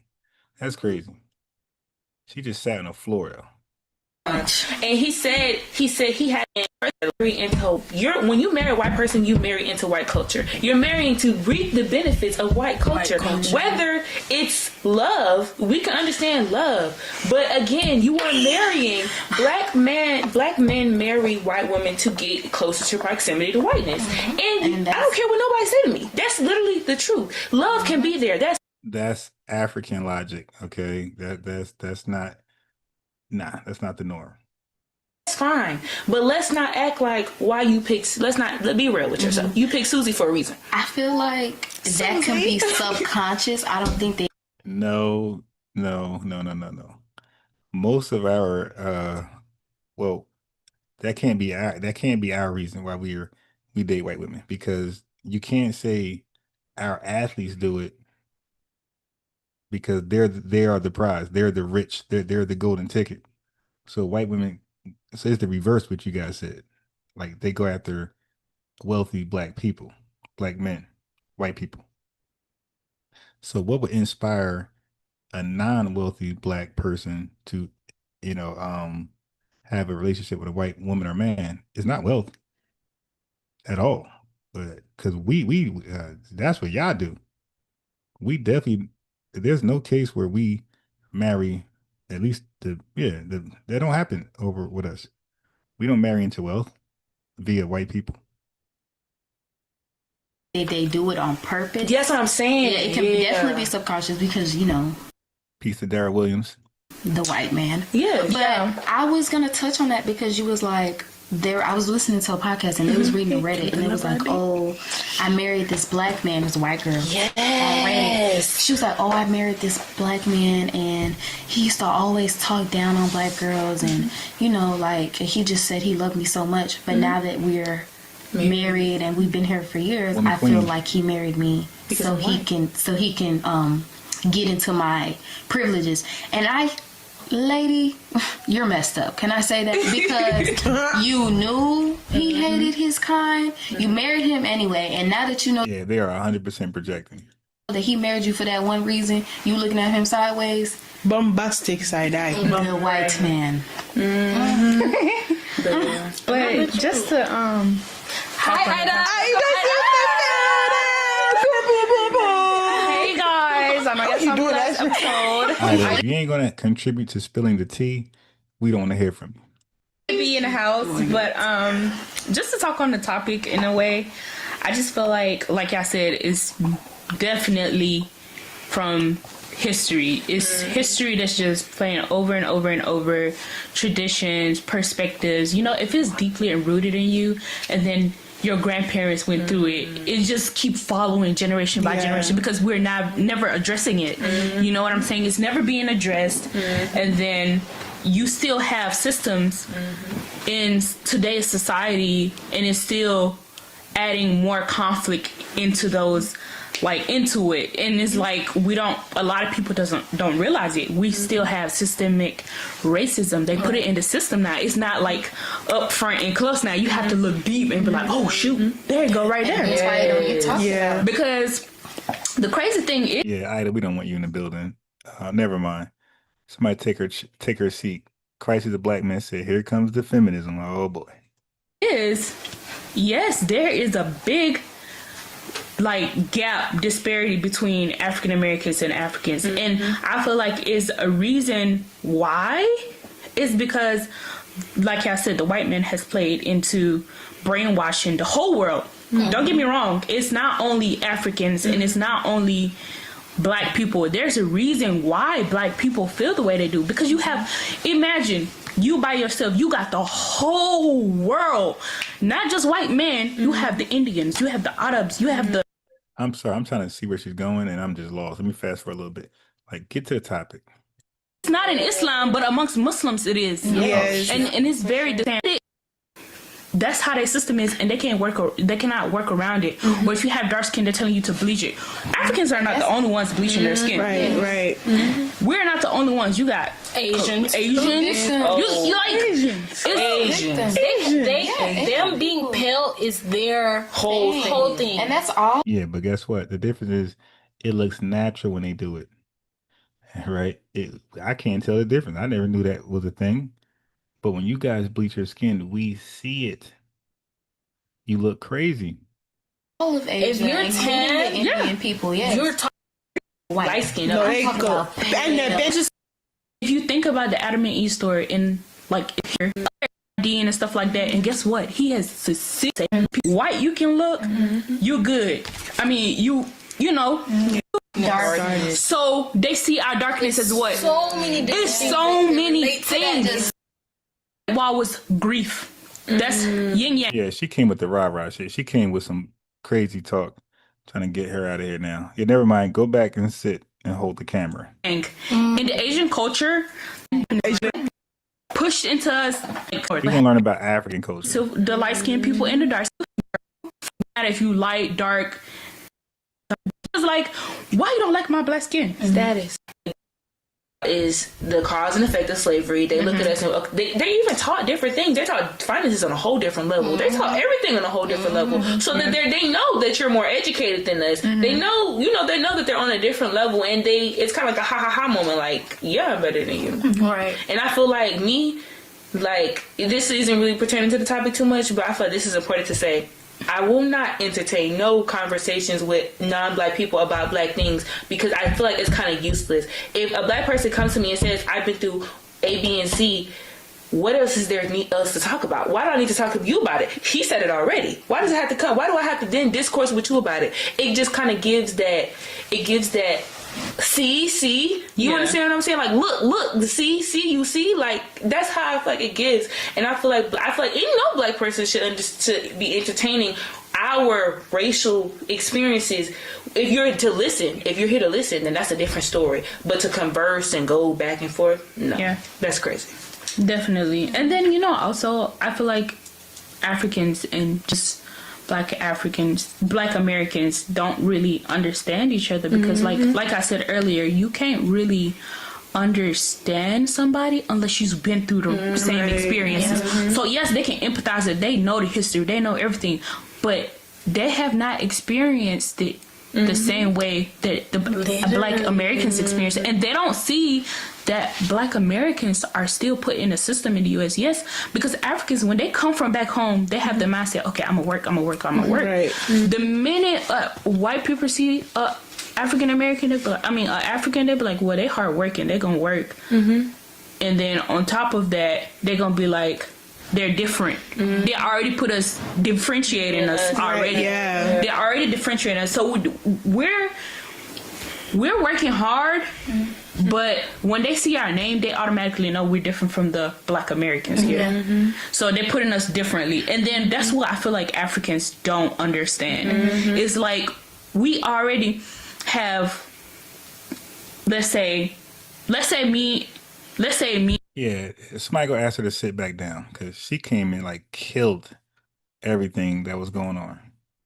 And I guess he messed them up, but he didn't do them right. If you don't like he, she, that's it. Why is it so cold in there? Why everybody got blankets on? I'm not helping. It's a wrap. It's a wrap. It taught me so much about too because. Onjadama. Right. Let you know. Yes, if you don't want to, yes. Like you said, your name will get tarnished. You will be the next 205 talking about, they're going to be talking about you. They're going to be talking about you. Like, she don't have no respect. Yes. No manner.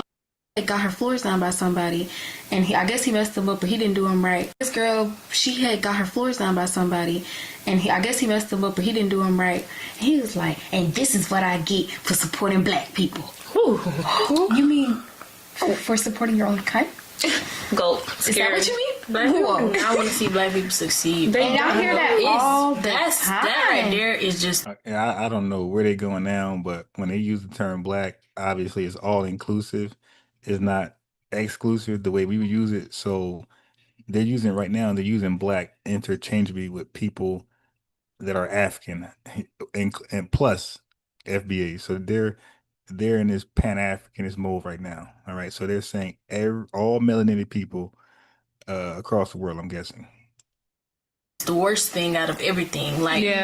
That lives in America. So they're talking about different people from Africa, the Caribbean, and FBAs. They're bunching us all up together. Now that's living in America. So when they say Black, just think of that. This ain't talking about FBAs exclusively. It's Caribbean, it's Africans, and FBAs all living in all living in America. We can't help each other get to the next level. We just won't do it. And it's like I feel like stop. I just feel like also it comes from their history. Not gonna lie, I'm not making excuses for it because they can work on it. But I also feel like the history of slavery and how you couldn't be as attached to your child and your family members because your family members were either separated or they died early on, or like your father was put in prison. Just stuff like that. So you trying to be strong, especially the Black women. We try to be strong. You try to put your heart to you like, man, I can't just think about him. I have to think about myself.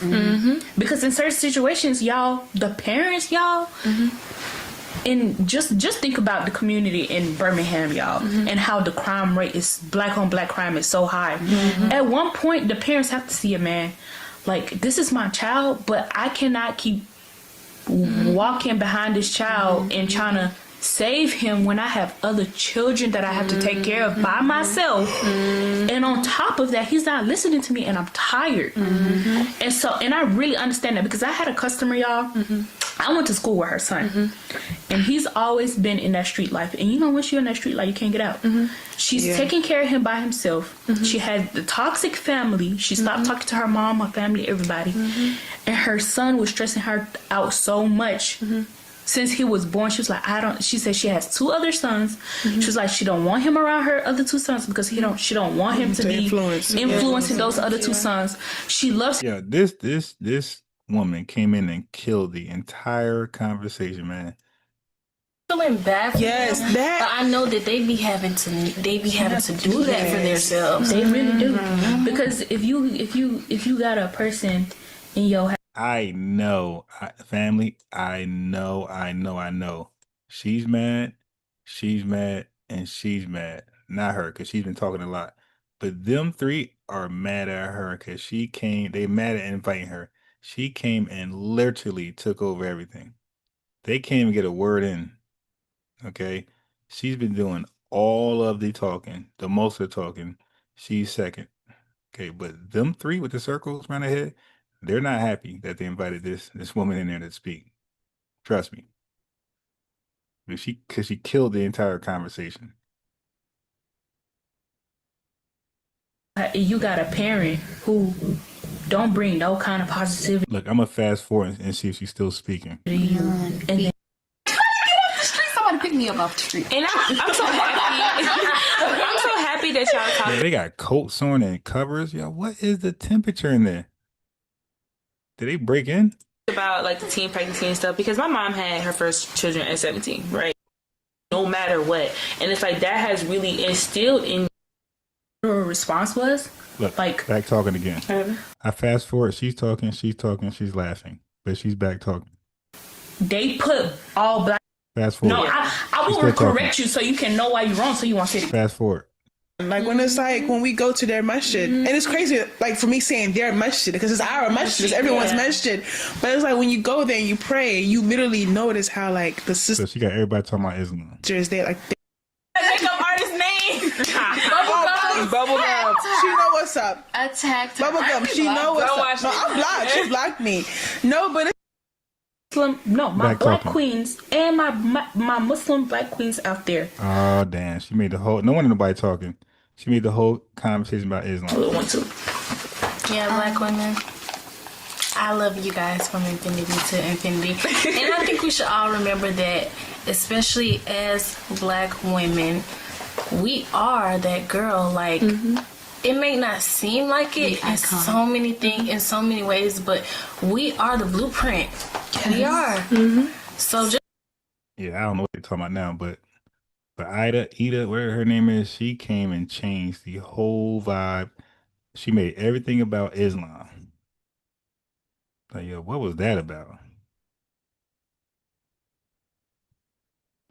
All right, so I want to try to keep these videos and clip them because they're admitting who started the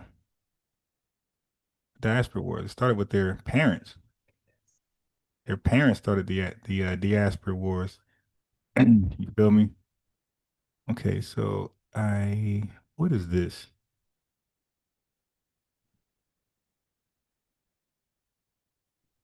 Ago, you could take all your little Caribbean or that 1 or 2, that 3% of Africans that tried to help or Caribbeans that tried to help, you could remove them all. And guess what? Our culture is still smoking.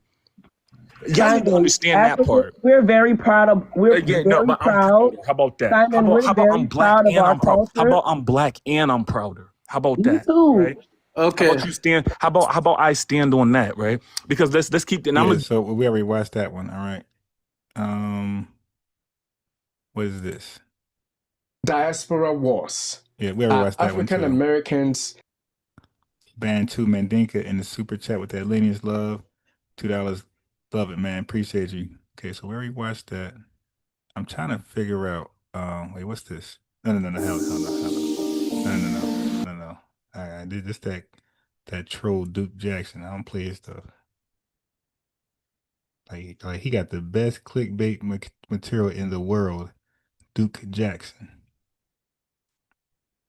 Best clickbait material in the world. You be swearing you about to watch the original content, and here you go.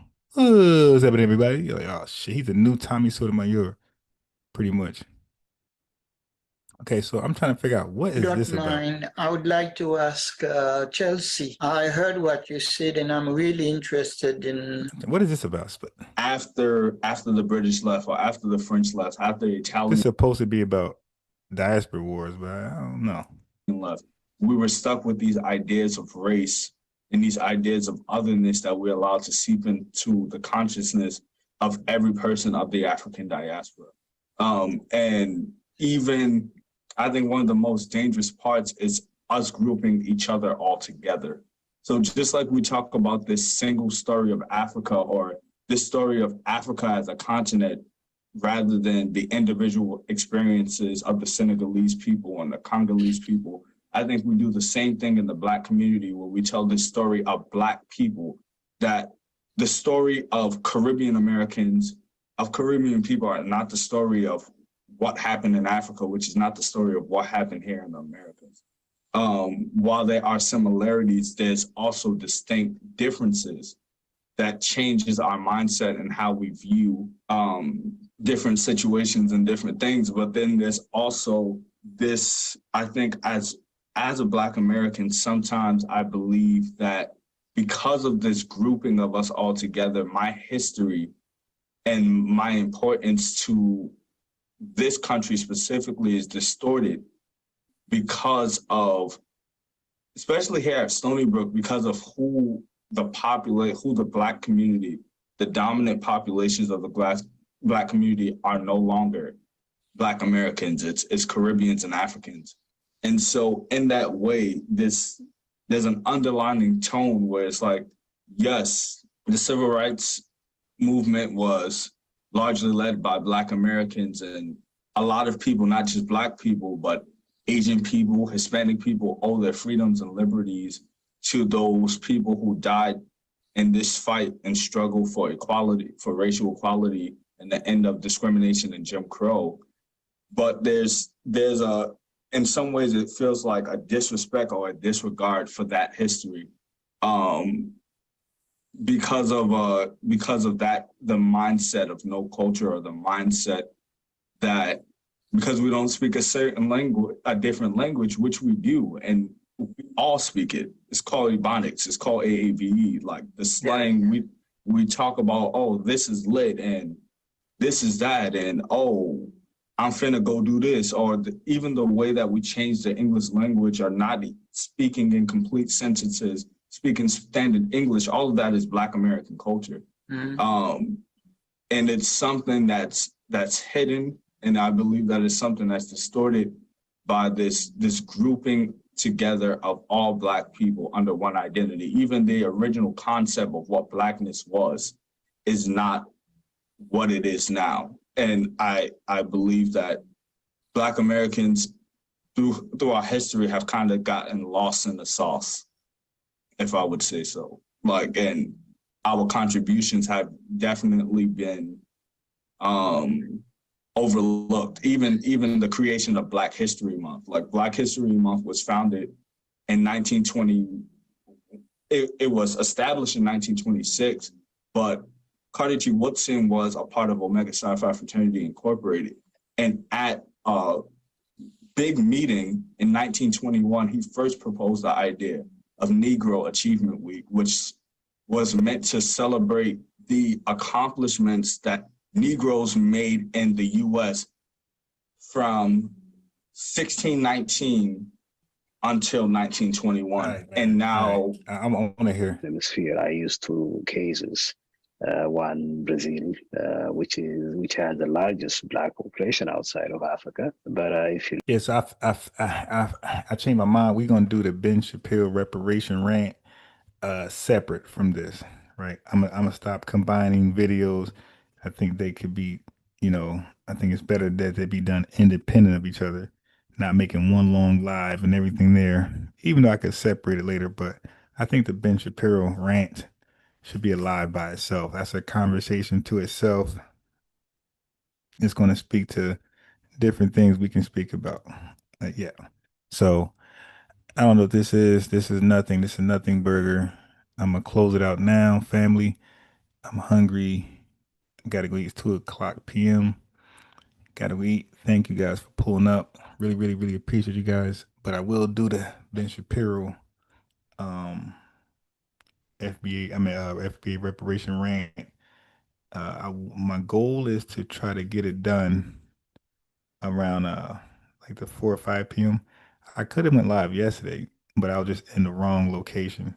Right. I just wasn't near any Wi-Fi places where I could sit down and go live. But today I'm gonna try to hang around those areas. Jay Hazel with a super chat lineage love donation says Africans started something by coming here, be negative based on what their parents told them and want to be close to white people. Yeah, exactly. And then to try to act like they don't know why we're asking them, hey, what's good? Like what you want? They act like that is, oh, huh? What I'm on? No, we're all in together. Yeah, but you just said I'm East Coast. Yeah, but you guys just said that your parents taught you guys to stay away from us because we're drug addicts, drug dealers, and monsters. You know, you got drug addicts, drug dealers in your country on a whole nother level. You dig? Your type of drug dealer in this country will be, we got to go to war to stop that shit. Like literally go to war, like they're doing with Venezuela and Mexico. They got to send like the army over there. So yeah, y'all on a whole different level when it comes to crime. Like I said, y'all don't want to do the crime Olympics. Y'all don't want to do that because child trafficking, child marriages, all that stuff is legal in your countries. I'm talking about all of them. Caribbean, Haiti, all the way to Africa. Y'all don't want to do the crime Olympics. Because when we start pointing out what you guys allow, ain't no come back from that. Yes, 2 p.m. right now, East Coast. Thank you, Revon, aka back in the super. I think it's a super sticker. $10. Thank you very much. Yeah, I'm gonna go get some lunch. Um, and try to get this. I don't want to do the Ben Shapiro reparation rant late because I want to be focused. I want to be energetic. I want to be emotional. I want to really get it in. So I'm gonna try to do that 4 or 5 o'clock. All right, man. So thank all of you for representing, keeping this channel successful, keeping this channel thriving, keeping the channel lit, keeping this channel in the YouTube algorithms, right? So people can check in, tap in, see what we're doing. All right. So appreciate you guys. I'm gonna try to go live. If I go live 5 o'clock successfully, because I'm definitely going live late, like the 9, 10, 11. I'm doing that. So I'm gonna try to get in 3 today.